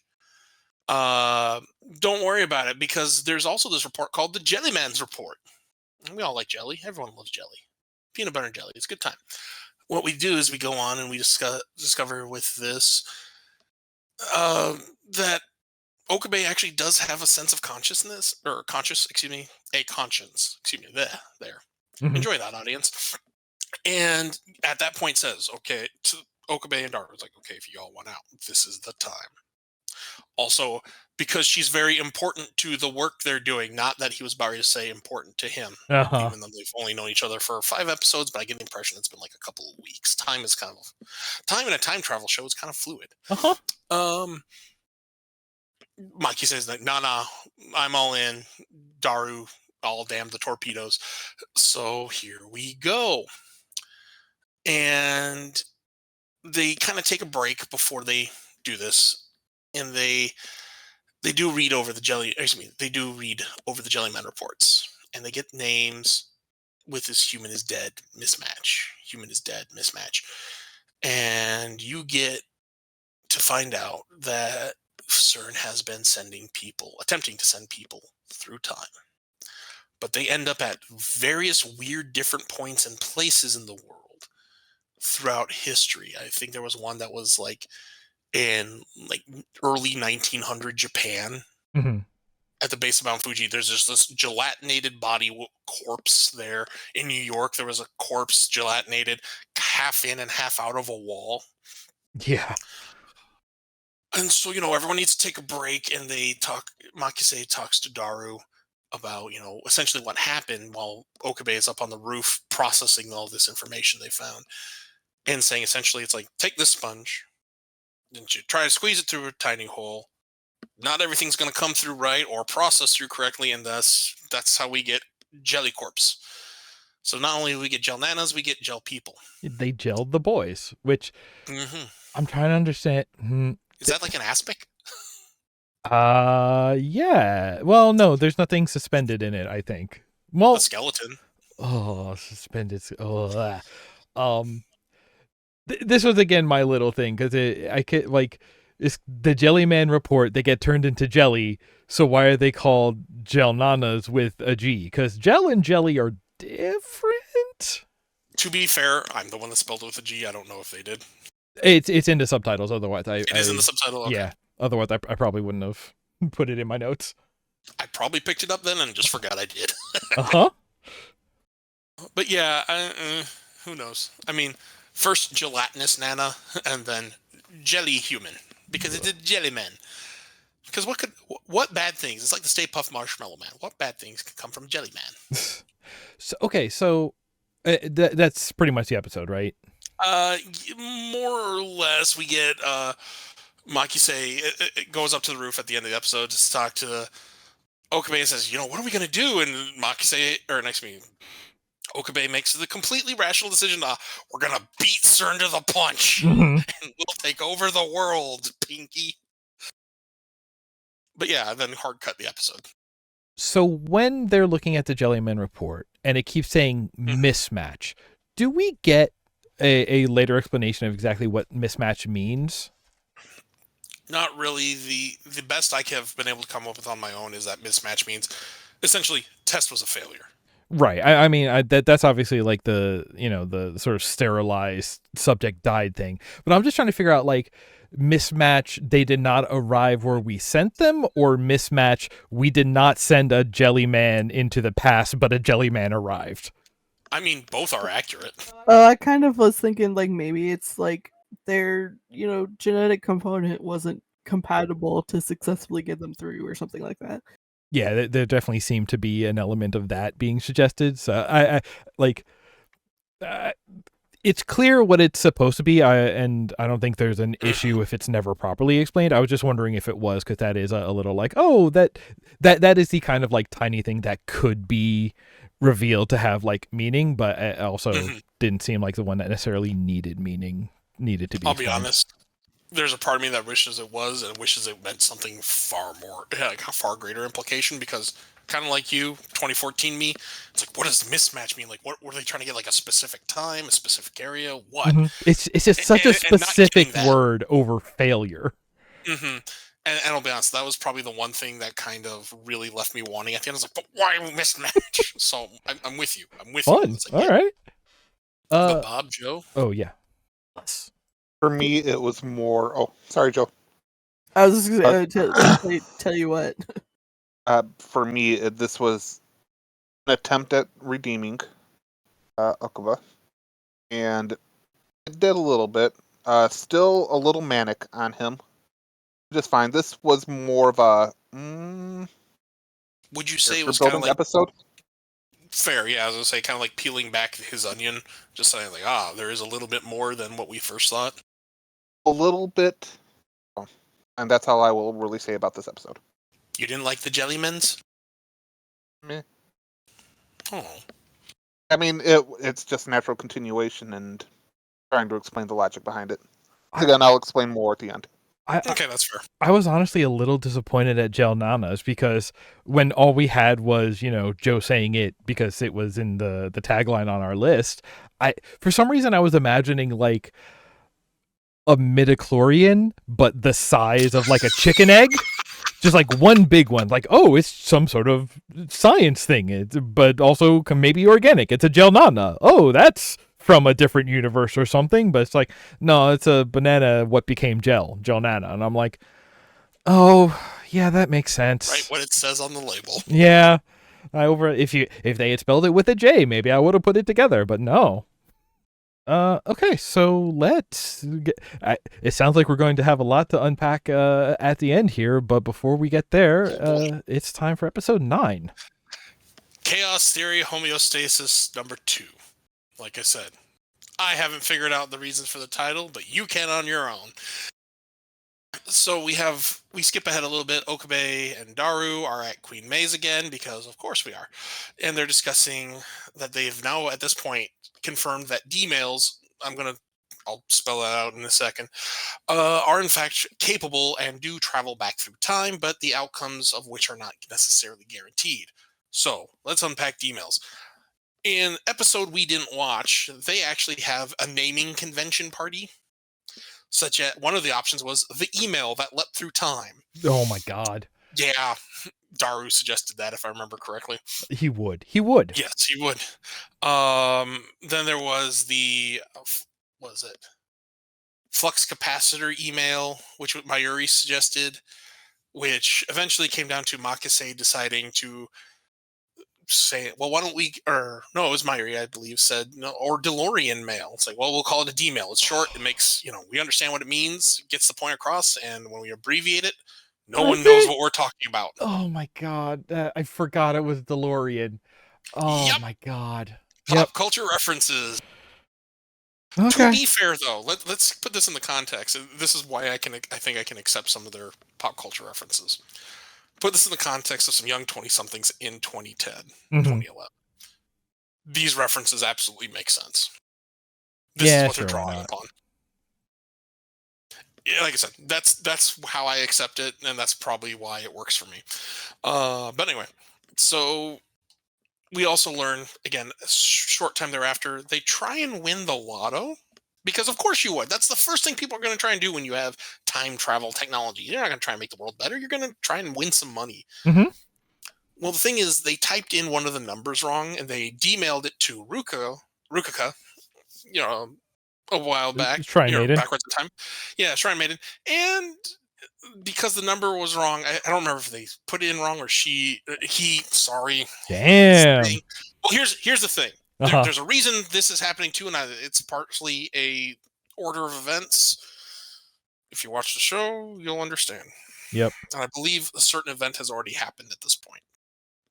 And that's why I think the pronoun fits at this time. Interesting. Okay. Mm-hmm. Yeah. But either way, Rukako may have given the wrong number. I don't remember.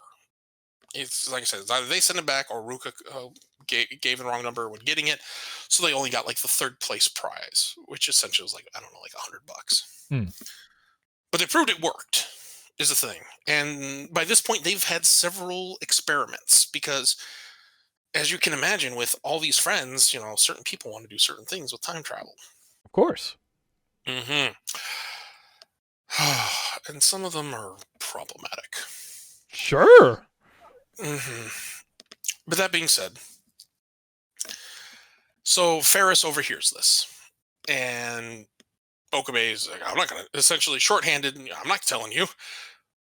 And she tries to, give him the cute look, doesn't work. Okay, Daru has 0 resistance, doesn't even try and roll resistance, and just spills the beans. Because of course Daru would. He's a simple man. So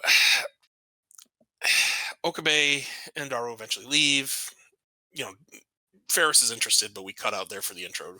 We come back. Okabe's on the roof at the lab, and taking his laundry up there, and he runs into Makise in a very heated conversation with unidentified person at this point. Don't worry about it. And storms inside after she catches Okabe watching, or kind of eavesdropping, but only having just got there. Your typical trope. He eventually comes downstairs, goes back inside and chilling, watching the news. Makise storms in, turns off the TV, tells him she doesn't want to talk about it, and then proceeds to sit far away and eventually get closer to him to still not discuss it, but clearly wants to vent about it. Okabe kind of gives her an out, tries to show some compassion, but as soon as she reacts, he switches on the, I want to call it the incel shield, and just goes mad scientist mode again because he doesn't know how to handle himself around a flesh and blood woman that isn't Mayuri. So we cut away at that point back to the maid cafe. Ferris, I would say, pumps Mayuri for information, but that implies there was actual effort applied. But gets it from Mayuri, just saying, it's like, hey, yeah, this is a thing we can do. But Mayuri also expresses kind of concern, like, I don't like that we're doing this. Something doesn't feel right about this. And then we cut back to a discussion of actual time travel vis-a-vis a person through time at the lab. And Makise reiterates, a human body can't go through a Kerr black hole. It too small, you too big, jelly man. Right. Gravity. They know the tech works. And the only thing they can't figure out is what is acting as their lifter, which, if I remember correctly, serves as a source of magnetic force. Or electromagnetic force. I'm not a scientist. I am only moderately intelligent at best. Yeah, yeah. Yeah, it's essentially an important component. They don't know what's working as that, though. So, at what point, Okabe is continuing to go damn the torpedoes on doing this, and we get another pop culture mess moment when Makise calls Okabe a Wesley. And we get those lovely moments of TNG references and continue on from there. Daru mentions, though, hey, yeah, we still haven't figured out what's in those CERN reports. And Okabe is a little shocked because we had the 5100. Where is the 5100? We've never had a 5100. I'm not going to say who, but someone may have sent a message, and then all of a sudden they're not there, and nor is the 5100. So we go on. Okabe fills them in on what kind of didn't happen in their reality, but did happen to allow him to understand things. It should be noted at this point, despite proving that the emails time travel, no one believes or is 100% in on Okabe is actually shifting realities. No one's committed to that but Okabe yet. Right. So that being said, we end up having Okabe go back to the shrine. Ruka says can confirm. At this point, I'm sorry, it's a her. And I will explain because it bears repeating because I'm going to keep stumbling on this trying to hide what happened. Ruka wanted to have always been born a girl. So they find a way to send a D-mail to his mother's pager to convince her to eat more meat because that's a completely proven scientific thing. That eat more meat while you're pregnant mean boy. Or excuse me, eat more vegetables, to therefore make girl. And then they go back and initially, nothing's changed. Okay, guess it didn't work. It will be found out, unfortunately, I believe in the episode directly after this, because everyone keeps calling Rukako her or she. Okabe says knock it off and makes a very uncomfortable attempt to prove Ruka's a guy, and finds out certain things aren't where they should be. That sucks. So that's why I'm stumbling a lot here, and I'm sorry. And again, this is very unfortunately Ruka's what Ruka did could have been portrayed 100 different ways. to make it less uncomfortable. Do I get the initial understanding of why they chose the way they did? Yes. Do I agree with it? Absolutely not. There. So that is why I keep stumbling here. So that I'm sorry. I'm not that insensitive. At this point, she is she. Yeah, that just sucks overall. Yeah, it's bad. It's bad. That's it's bad. not even the bad that I thought it was. But okay, I was thinking of a different thing. Yeah, there's some other bads too, but this is the bad with Ruka. So anyway, her father at this point in this reality confirms, nope, we had one, but it gone missing. Don't worry about it. So we have Ferris kind of doing just Ferris things for a minute before Okabe calls and asks her if she knows anything about the 5100, because it was determined previously Ferris's father had left the 5100 at the shrine for safekeeping. Reasons to be explained at a later date. So that's why he's kind of barking up this tree. Ferris, in this reality, is kind of hums and haws about it, and eventually says, well, I'll get back to you. And from this point, we get a real feel for kind of the tech scene, insert into anime the real world. We get a real kind of look at Akihabara, and it's beautiful. I want to go to there. We get this because everyone is eventually invited over to Ferris's home, and they get to a building that none of them expected to end up at, which is a skyscraper. And they go up to her home, which is on the top floor.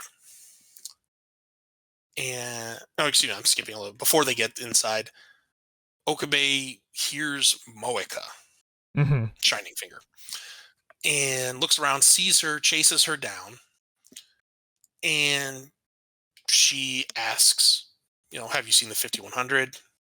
He says, no, I don't know where it is. I thought you might know. And she's just very depressed. There's some things said that maybe mean things. Don't worry about it. But also it's made clear at this point, Mayuri and Daru catch up, and they recognize Moeka, which in the previous episode, Okabe asks, hey, has anyone seen Moeka? Who's Moeka? So clearly an indication that whatever happened previously, the previous message sent, had fixed their encounter to where everyone in the group knew her again.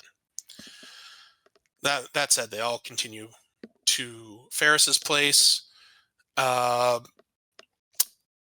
We get up to the top floor. We see that Ferris has a butler, and it's a very lovely apartment, if I do say so.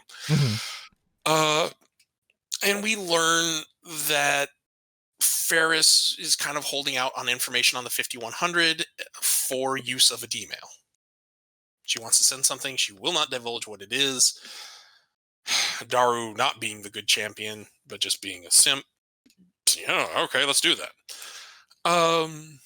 Mayuri, though, being a good girl, says, yeah, respect her privacy. I will say Okabe kind of doesn't articulate it well in any way, but he kind of has a good reason to want to know, because we are screwing with time. That's probably one of the few things I can agree with him on to this point. Yeah, we need to keep track of this. It's so wild when he's like the most reasonable one in the scene, but like here he absolutely is. He's just like, hey, we're messing with time stuff, right? And I will say, to this point too, in the series, had we been watching, we would have seen there have been some shifts that, again, we don't know a person and the IBN is gone. Yeah. So it makes sense. At this point, it's maybe I need to be a little more responsible than I was before.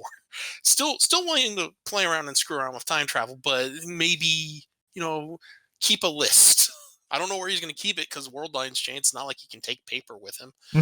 It's just his consciousness moving through time.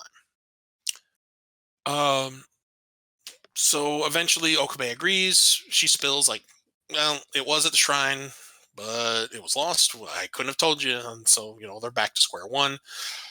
And in this course of this discussion, we learn also Ferris is responsible for essentially weeb culture in Akihabara. Yeah, I cannot believe this whole I know.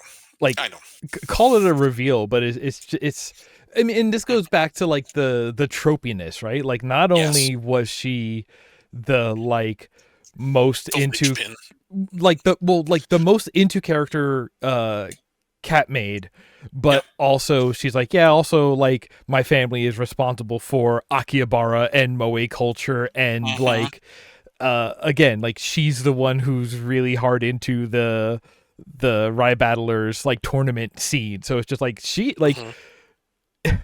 as far as tropes go, like, she is sort of like a super cut of a couple of other characters that they wanted to get in here, and she is just like, she is so dense with tropes you could probably bend gravity around her. That's what I'm saying here. Is she not, though, a better Seto Kaiba than Seto Kaiba? Because essentially, same financial situation, only without the need to try and beat a kid younger than him / an Egyptian pharaoh. Disagree. Fair. Okay, maybe I should say a more chill, because don't get me wrong, Kaiba's cool. I love Blue Eyes White Dragon. But anyway, Kaiba's at least honest about it. Do not trigger my Seto Kaiba okay. fan. I don't even know what to call it. It's not even a thing. It was only a joke. It was only a joke. She's a sleeper agent for Kaiba. Yeah, I'm just saying, there is like a waterfall of fandom shit you do not want to unlock. That was not the intent by and far. I want to unlock it so bad. I want to grab a stick and kind of poke. No, I'm just saying, like, my first fandom involvement at all was Yu-Gi-Oh! And I'm a mega Seto Kaiba. I guess stan is the word here. But yeah, so I've built up this dam inside to hold everything back, but it's always precariously on the verge of cracking and just spilling out. Is it a dam, or is it a metal suitcase full of cards? Cards full of information. That said, enough poking the bear there. Poking the Blue Eyes White Dragon. Anyway, so yeah, because we learned not only is she this apparent, cornerstone, it's also apparent because her real name is Akiha Rumiho, which sends Daru into just a conniption. Mm-hmm. Because Daru's a sim, and so we get to the point where we have to honor our promises, Okabe, and Okabe is going to let her send the D-mail. And we get this lovely moment where, as always, Kurisu holds all the cards because Okabe tries to be his normal jerk-ass self, and Kurisu has the power to just hang up on him, and continuously does until he acts like a proper gentleman / child, because she gets to dig in that dagger a little bit, because she deserves to, for putting up with this crap. I love it. It's good. Put him on a leash. Yeah. I stand by it. Anyway. So we also get this little visual, that comes through, as we do whenever we send a D-mail after they send it, which we do see of all the characters. Again, Ferris is the one that kind of said, wait a minute, is this such a good idea? And I really think if she'd had more time, if she didn't have to send it right when they did, because of they still don't know what's acting as their lifter, I think she may not have sent it. But regardless, she does. World shifts. They're still in her home, but there's a strange man there that none of them have ever met, because it's her dead father. And they eventually leave. There's comments like, oh yeah, her father's such a nice guy, because of course everyone else has known her father in this reality. And we're on the walk home, because of course we're on the walk home. Where else are we going to do? So, as they're walking home, we get the sense that something's trying to drop because one of these little blue butterflies cuts across the screen, because of course it does, because that's not subtle at all. And Mayuri wants to go to another city. I desperately trying to find the name here, but I can't. But it's essentially a train ride over, and it's not a close one at all, because she wants to go buy a dojinshi. We have a new word for Bob Dole. Is that like a martial art? No. A dojinshi is basically a fan created comic. It's dojinshi. Yeah, it's the Japanese term for a self-published print work, such as magazines, manga, and novels. Oh, it's a fanfic. It's very tied up in like the Japanese version of zine culture. So like sometimes you got dojinshi that's like, yeah, I made this on my copier down at Kinko's, and now I'm selling them at the Artist Alley at the con. Also, it's also like porn 80% of the time. Well, yeah, because dojin is self-published works. Dojinshi are derivative of existing works. So yeah, it's like fan art and fan work of an existing IP. So that being said, Bob, you've learned so many new things. We're going to keep going. Nakano, that by the way, they wanted to go to Nakano, which is pretty far away. And Okabe just looks at her kind of stunned. Is like, wait a minute, why would you want to do that? This, our whole neighborhood is just lousy with. And then he looks around, and that's when the other shoe really drops, because everything that makes real world Akihabara, the electronics scene, the anime scene, the maid cafe culture, everything is gone. It doesn't exist there. It's just, I don't want to use the word normal, but it's kind of like your bog standard area now. It's just like a town. Yeah, it's just a town. It is a bog standard, boring town. And Okabe is now realizing this is probably the biggest of consequences to this point of screwing around with time travel that they have had. Is he's literally had an effect on the capital W world. I mean, I guess not counting Kirisu getting killed versus a satellite crashing into a building. All right, we're gonna discount that one for now. I mean, shut up! They don't know about that yet. So anyway, that's what I mean. Like the world, the literal world has changed as a result, and that's where we end, essentially. Although, if you did watch the next time, you got the impression that maybe something worse is on the way. So that's the end of our 4th episode. So that's actually something that I want to give. I'm going to go ahead and move us into final thoughts, because I feel like we all got some pretty heavy final thoughts on this. Yeah, unless there's anyone that actually has comments or anything before that. No, I am good with episode 4. It was not a bad episode, and it's nice to see them putting things into practicality, and that's all I'll say on that episode. Fair. Yeah. Yeah, it's kind of frustrating with shows like this where like I restricted myself to watching only the 4th episode, because that's like the point of our show. But like I definitely want to go back and watch this whole series, because like I definitely get the sense like I'm missing stuff in episodes that we skipped over that would kind of bolster my overall sense of the threads of the show. I got one. Okay, well then I guess I gotta change what I was gonna. Well, no, because like, my experience with this show was, as soon as I thought, hey, why does this feel like a VN? I immediately went and read like pretty much all of the wiki, and that has influenced a lot of my thoughts on this show. But like, a thing that the show does is, and specifically, staying on the end of the 4th episode here, I do appreciate that.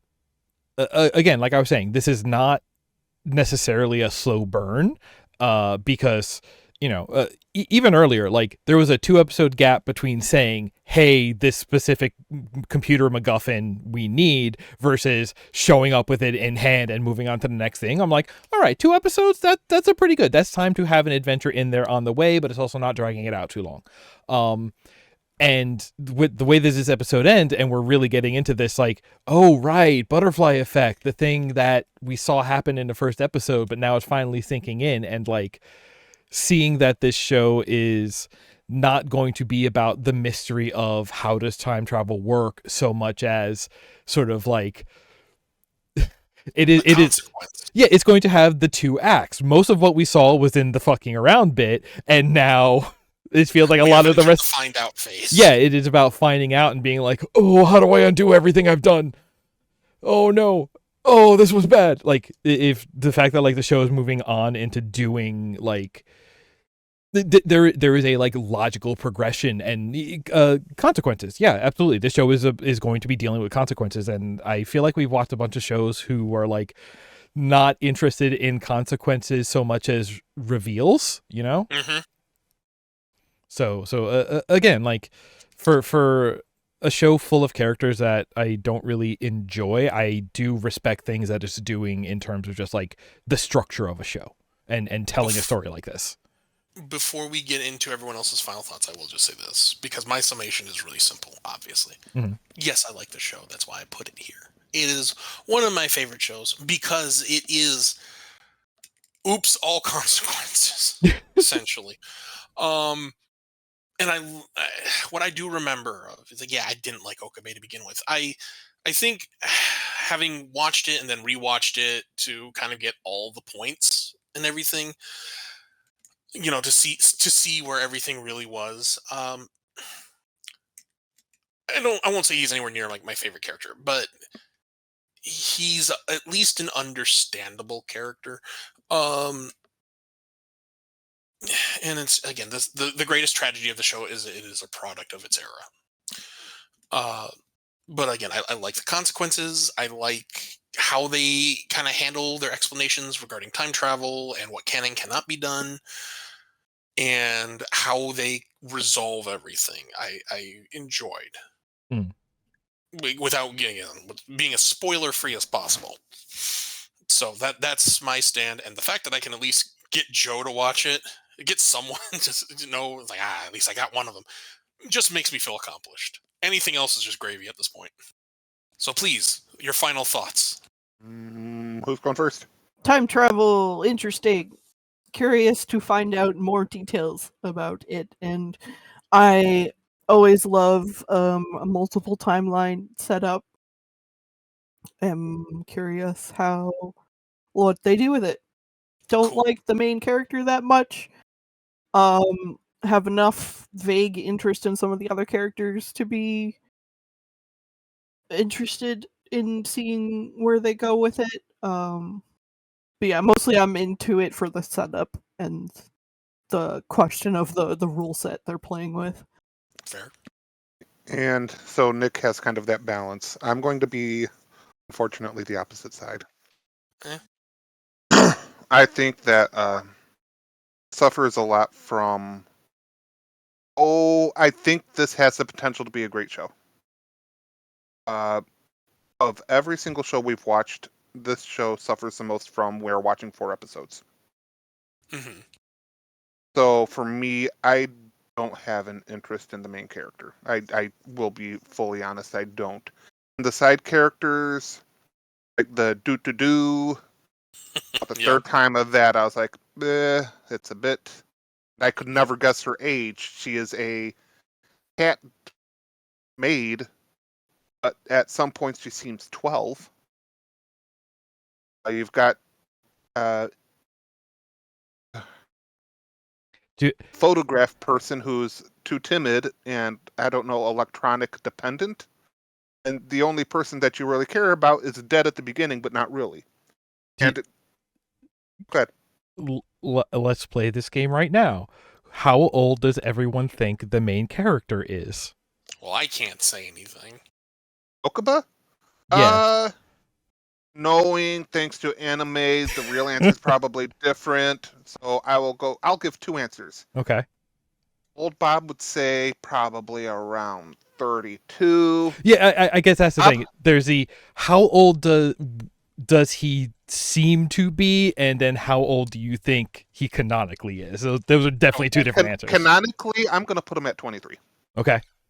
Because he's out of college, but he brought his college friend Bud with him, which I don't get their companionship at all. There's just so many questions.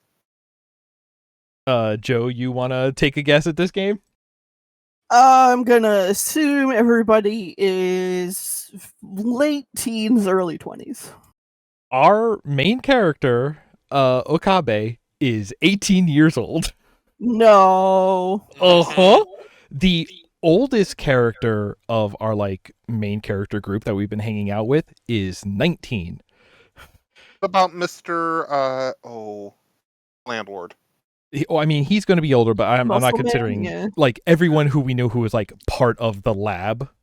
The oldest person is 19, and I think that's Kurisu. Maybe. Because if I remember correctly, Moeka is is a little bit older. But and I didn't notice this till I watched the outro on the last episode we watched, but Kurisu with just titties out in the art of the ending theme. I'm just woof. Yeah. But yeah, this is. Bob, finish your thoughts before I start getting into a VN lecture. For myself, I back and forth with this show. To be fair, Chuck, I go back and forth with this show. All right. It's a show where I know if I was going to sit down and watch it all the way through, there's a good chance everything will make sense. The characters will make sense. Like Joe, it's been a couple weeks since I last watched it.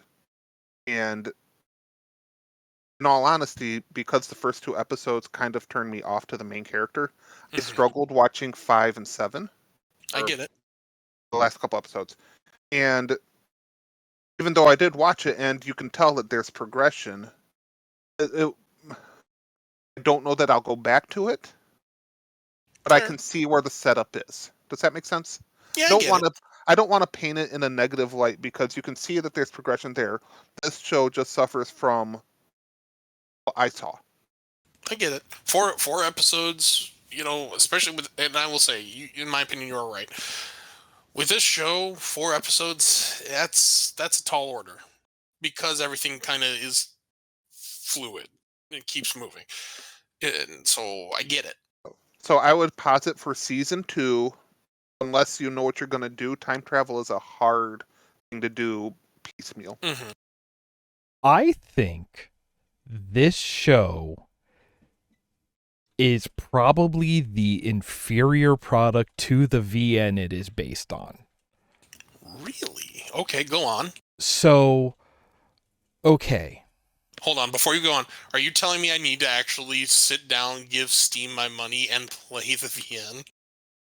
I think you might enjoy... Oh my god. How about this? I'll start here. I put one of the spin-off games from this series on my Steam wish list. I'm not about to run out and buy it. It is the one where they are on the, let me see if I get this right, they are on the Delta Effector field, wherein CERN never exists and World War III is not on the table, so people are just having a nice time. Yep. By the way, that's kind of the breadth that... I'm trying to think now how to approach this, because knowing that at least Joe wants to actually watch it, I don't want to, just talking about it freely and spoilerifically. But from what we've watched and looking at it in the context of a visual novel, first thing that I will absolutely say is, and again, this comes off of the whole age game, is that visual novels love to be edgy for some reason, especially ones of this era, I guess around the 2010 or something like that. But a visual novel will love to sexualize and or murder preteens or teenagers. What?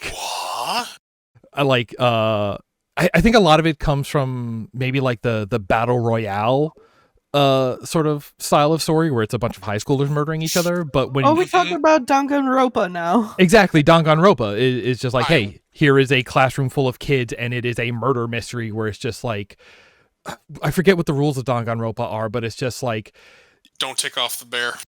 Like, you have to murder someone every 24 hours, and then there is a trial where you try to figure out who the murderer was, and either they get away with it and you die for guessing wrong, or they get executed for being a murderer, and then it loops. But like, what is it? Another big one that I'm familiar with is in the Nonary games, I believe is the name of the series. You might know it as like 999, which is actually a shorthand for like 9 people, 9 doors, 9 rooms. Advertised. So that is another one where it is very much that. And so like, it's not always as directly like harem-y. Like there's definitely like the romantic visual novel, which is very much like, hey, there are a lot of genres of girls for you to have crushes on and then go and pick your favorite one.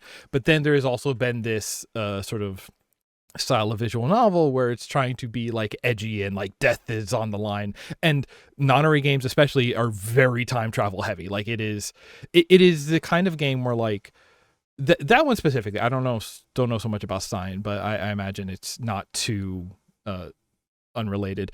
But like, that is a game where reaching bad endings where like people that you don't want to die get killed is necessary to gather information to then go and unlock other timelines, like on further playthroughs where you can then get to different endings. Like it is very much about like, and that's the thing. That's why I think the Steins Gate is probably like, the story that they're telling is going to be formatted more for a game where like you only follow one particular timeline flowchart at a time. And so this idea of like, oh, this is on this playthrough, we are going to be spending more time with the Terminator future girl, and we are going to like get more of her backstory at once. Or in this one, it is going to be, we are going to spend more time with Shining Finger and we're going to find out what her deal is. And then like the further you get with each one, and like, so it's this whole thing of like, so my quick read of the thing, and this is going to be like large spoilery, so I don't know how much I want to say, but basically like, try and do as general as you can for Joe's sake. I'm trying. Well, Joe, how much do you know about V End, in which case this will not be that spoilery?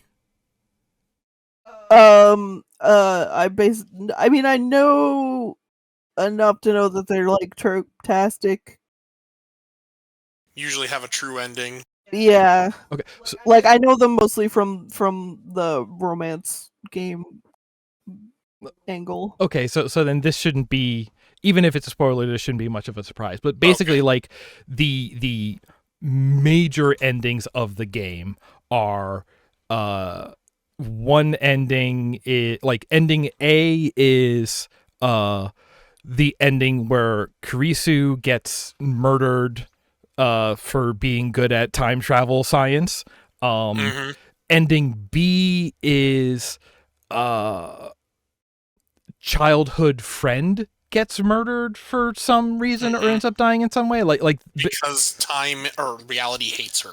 Yeah, cause and effect hate her. So again, thinking about this like in a lineage of like romance V End, you look at it as like the exotic foreign exchange student who is your intellectual peer gets killed, or your childhood friend who you have a huge emotional connection with and almost like somewhere between brotherly and partner relationship with, one of them is going to be killed. And then the true ending, which you get by doing like, by going down every bad ending to learn every little that you have to Groundhog's Day, the end of Groundhog's Day, where he's done every bad end so many times that he can do the one perfect run. That is a true end where neither of them die, and you end up on the one perfectly aligned timeline that I think is the Steins Gate. I'll give that away because it's a stupid thing. The way that they treat proper nouns in this show is stupid. It's fine. Yes. Yes. But so like that's the thing, right? It's like and so I think this show follows the true end path where basically it is very much about, we started with this, hey, there are some mysteries, what's going on? And then it immediately gets into, as soon as stuff goes off the rails, it is about him running around and trying his hardest to get the true ending of the game, right? And fix everything as it's going wrong so nothing goes super terrible. But I think, again, because of the structure of these VNs, the intended storytelling is to, reach a number of bad ends before you get the happy ending. But before you, not even just like before you get it, but like it is, storytelling is as much about the reveal of information as it is about anything else. So like, it is intended that you reach a bad end to learn information to inform you on how do you get to the good end, how do you overcome these challenges. And so like the idea of the anime just like quick timing all of the like probably more detailed and more fleshing out of other characters, of other mechanics, of other possible world lines. Like this show, we jump around world lines a lot because we're, going through a lot of stuff really fast, but like apparently every one of these world lines gets a bit more fleshed out about like what is the world like in this specific butterfly effect reality.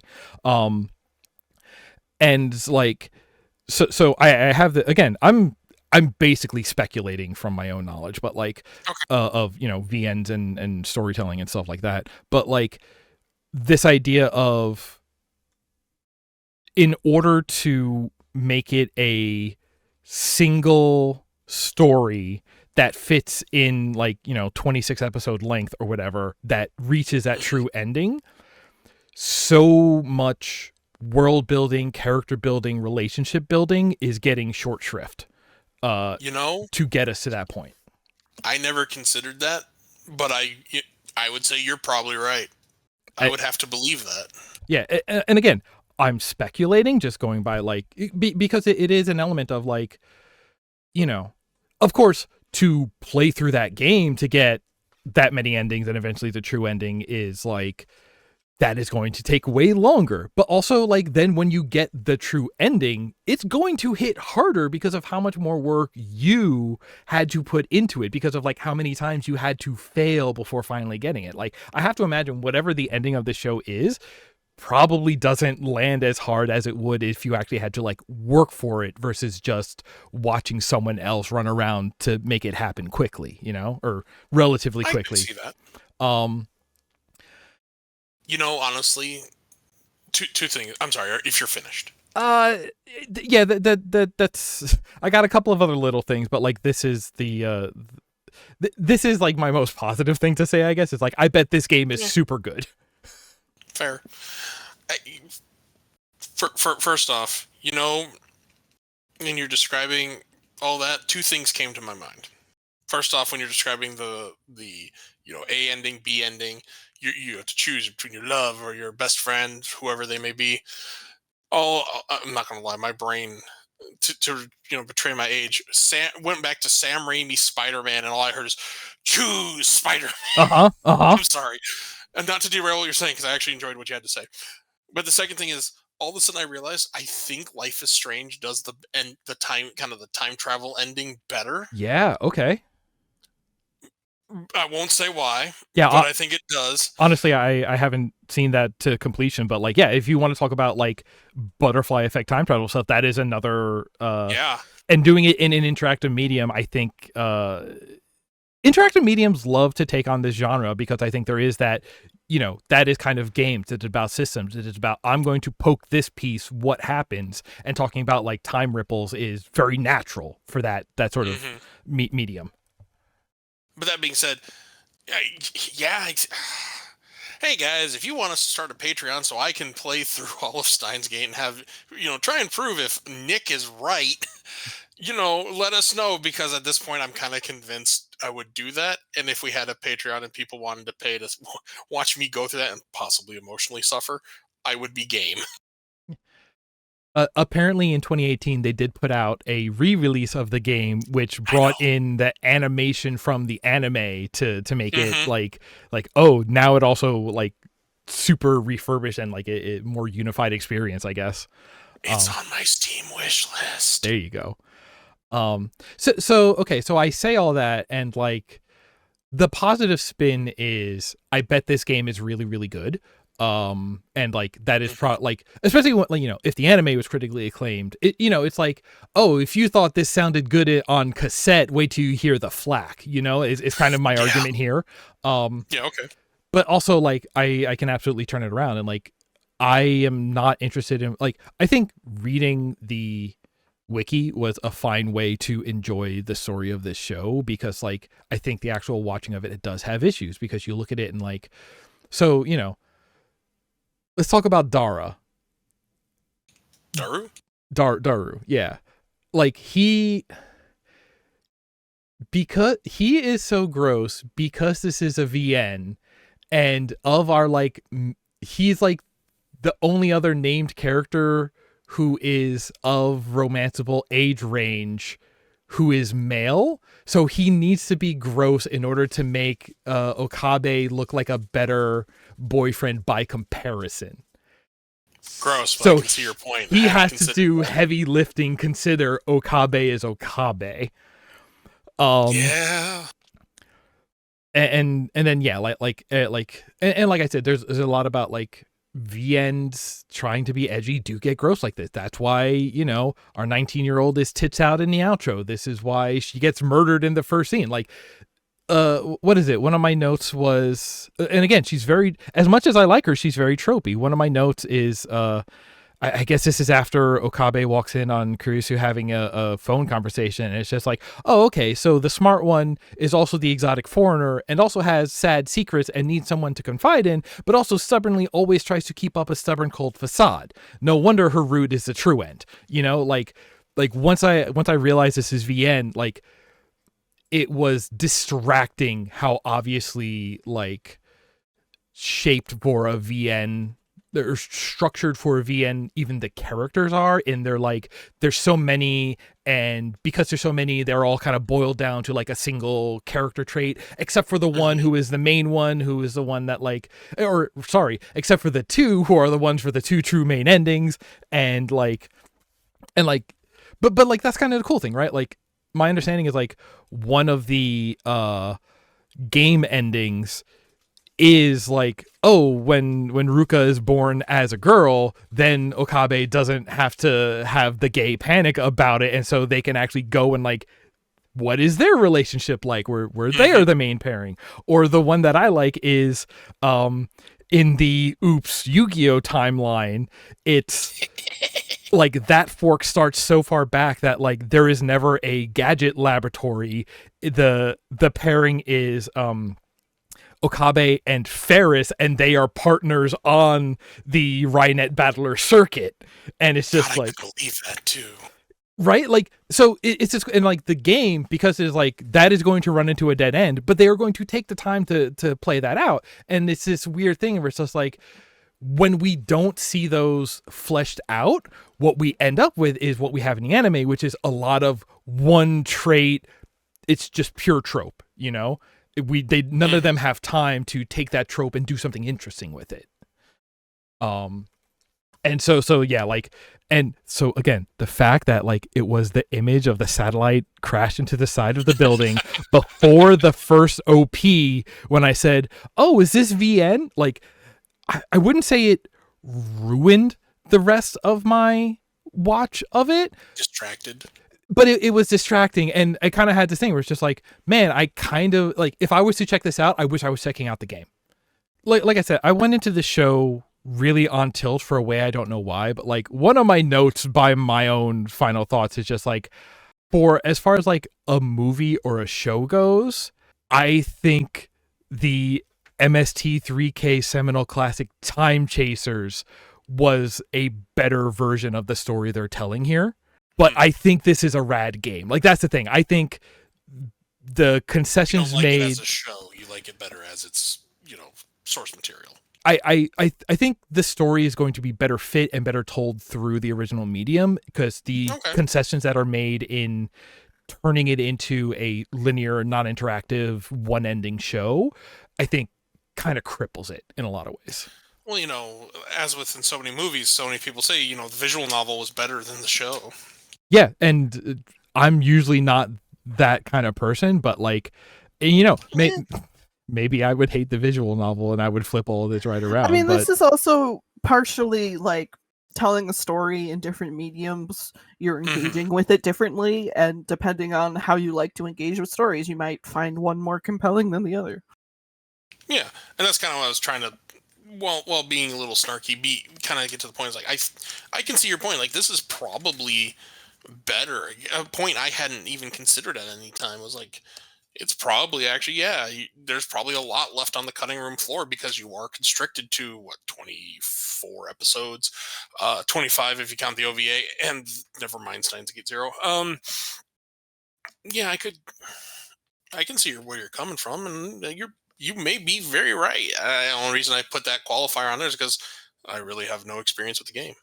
Yeah, I this is me trying to be positive. I'm trying to really hype, like, I think this is going to be the best way to do it, because I bet, like, if you like the show, I bet you would love those games. And when we're done here, I am going to link you some of the other VNs that I'm thinking of. I thought you meant like the Yu-Gi-Oh!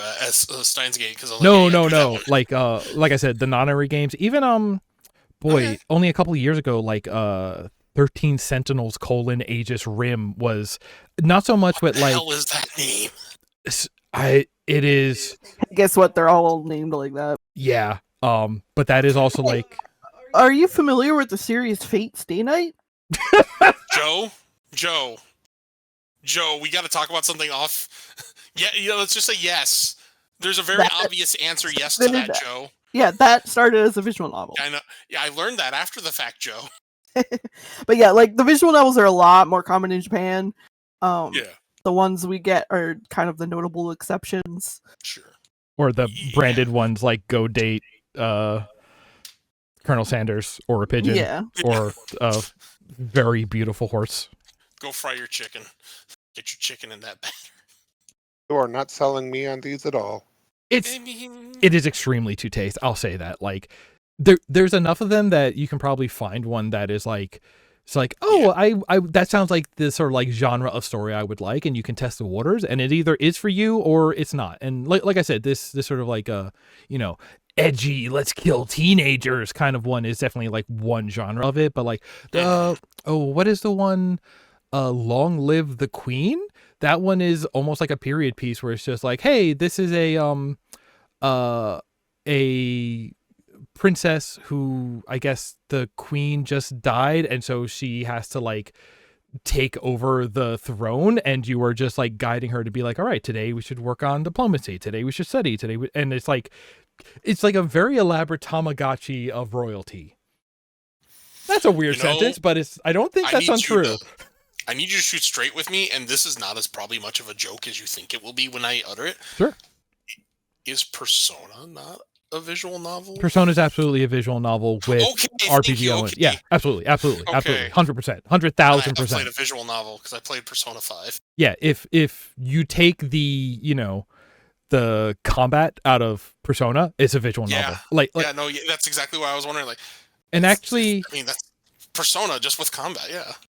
What is it? Persona 3, when they released it on the PlayStation Portable version, they replaced all of the running around bits with just like choose locations from a menu, at which point it was extremely just a visual novel. Like, it didn't even have the 3D space in it anymore.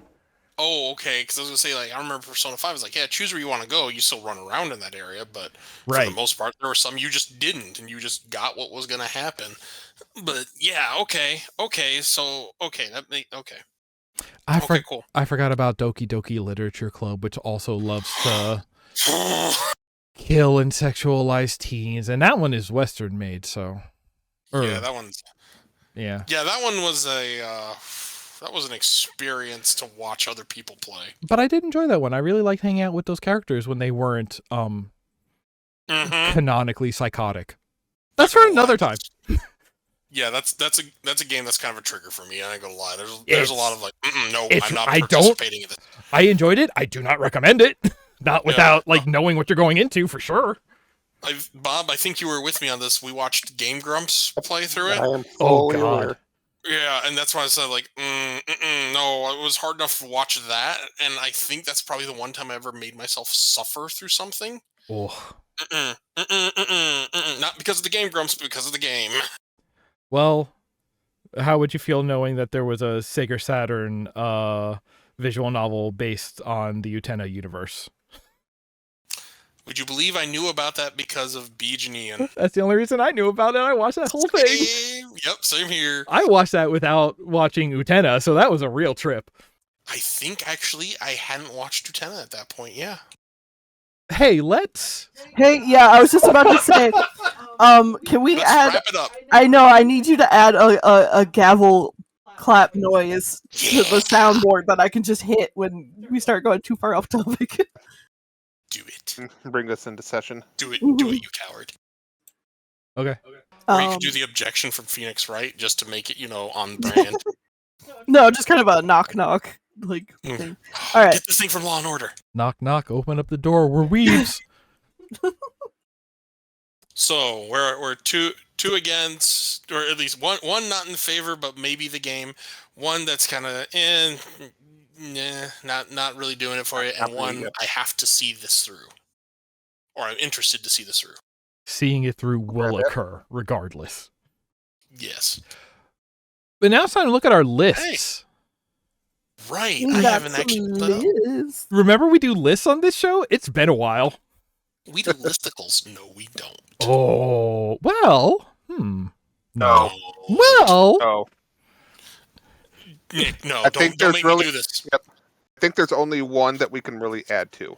Top 10 flying pussyfoots. Numbers 2 through 10 will surprise you.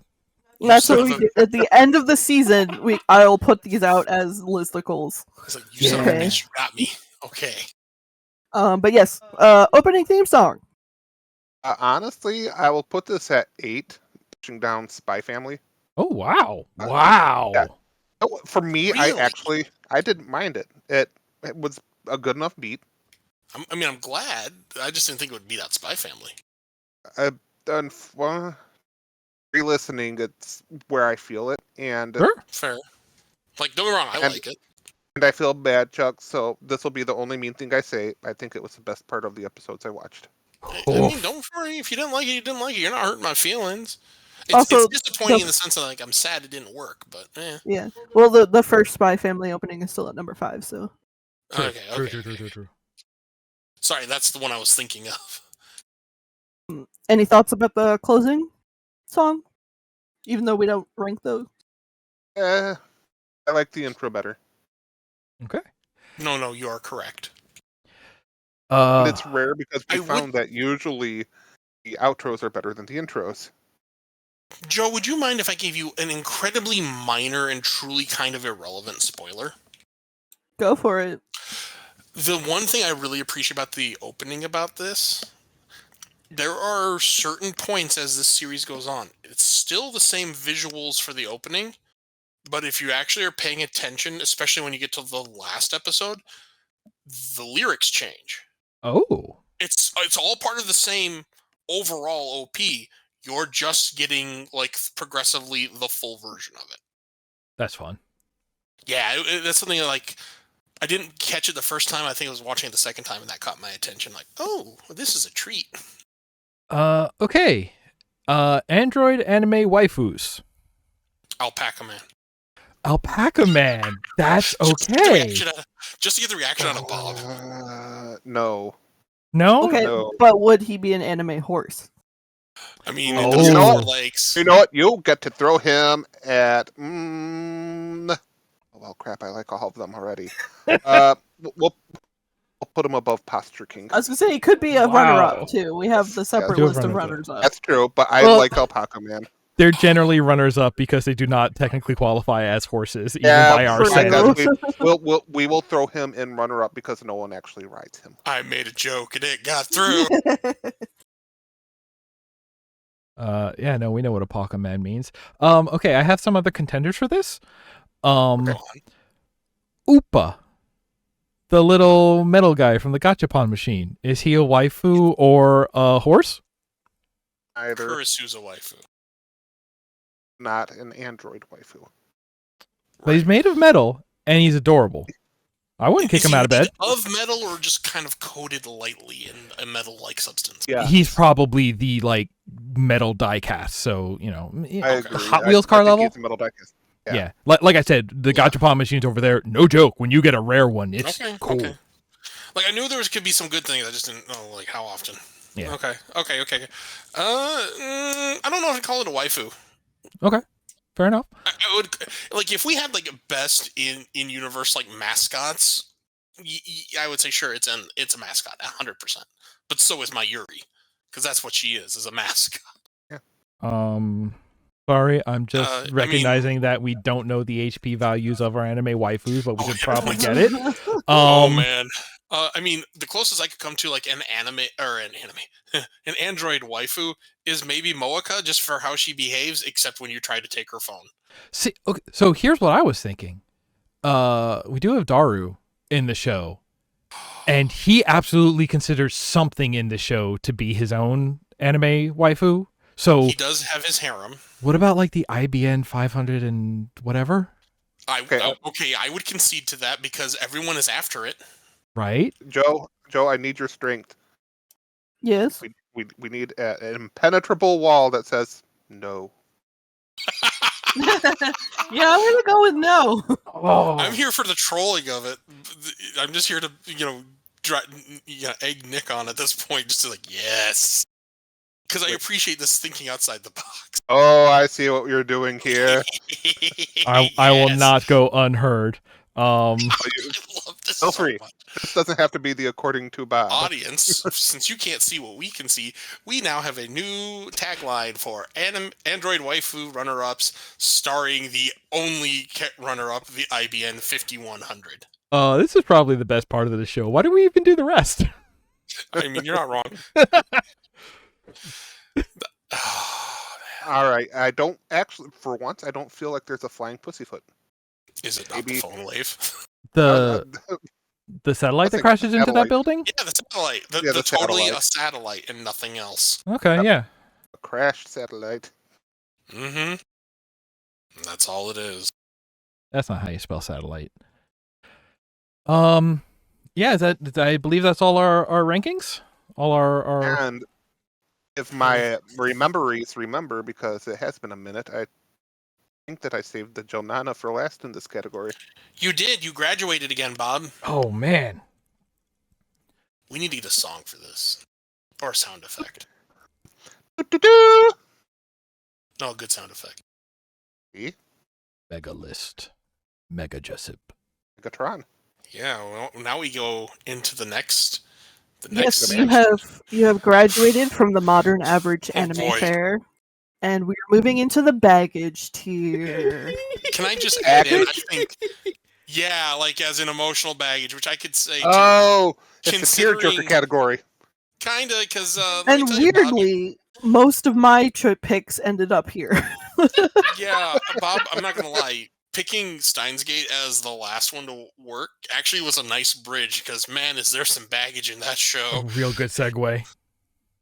Yeah, that was perfect, and you didn't even know it. Oh my god, do we really only have 4? Yes, there are 4 options in this category. Of which only... Oh, wow. Yeah, 3 of them are mine, 1 of them is Mav's. Yeah, I put 1 in there. Alright, your choices are... Area Man accepts burden of being only person who understands how world actually works. It's little ghost bugs. Can you give me a read that again? But it like you're whispering in somebody's ear from like a foot away on the little ending. No. No, you leave that in. That stays in. That has to stay in, or it's our stinger. I refuse to do ASMR on this channel or any channel. Anyway, your second choice is living well is the best revenge. But what if also revenge in space? Your third choice, how I learned to find value in myself and love magic. Your fourth choice, Well, well, well, if it isn't the murderous consequences of my own actions. This is a great tier. I'm just going to say that now. This is a great tier. Time, this whole thing, I'm just like, oof. Well, I feel like we haven't really touched on magic too much lately, so I think I'll go with that. You would pick that one. It's the only one I put in here, Bob. Yep. And you know this title. You have chosen Ancient Magus Bride. Really, I do know that title. I didn't really sit down and watch full episodes through at all. No, you just heard me, gush over it. Yes, about a guy with a mask, I think. Nope, not a mask. Nope, that's his head. That's way him. Too young for him. Kind Kidnaps her to a cabin because that's normal. Yep. Anime. Oh, this is going to be great. I'm so excited. Oh my god, Bob, you actually gave me an excuse not only to rewatch season 1, but also catch up on all of Magus Bride that I haven't been able to watch since the eye operation. There we go. Oh, yeah, because season 2's second half is airing right now, and it's good. I'm sure. All right, so that will be next time. And I think that concludes this world line. One way to find out which one of us is not dying or dying. Nose goes. Rip, Bob. Catch you suckers on the Delta World line.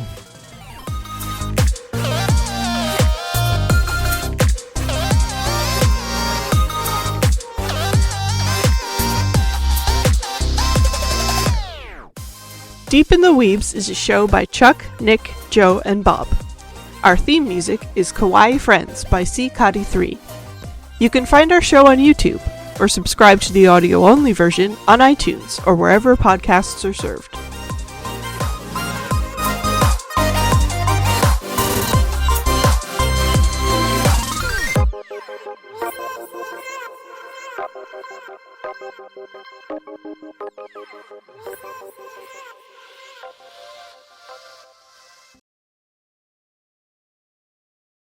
I'm watching it happen.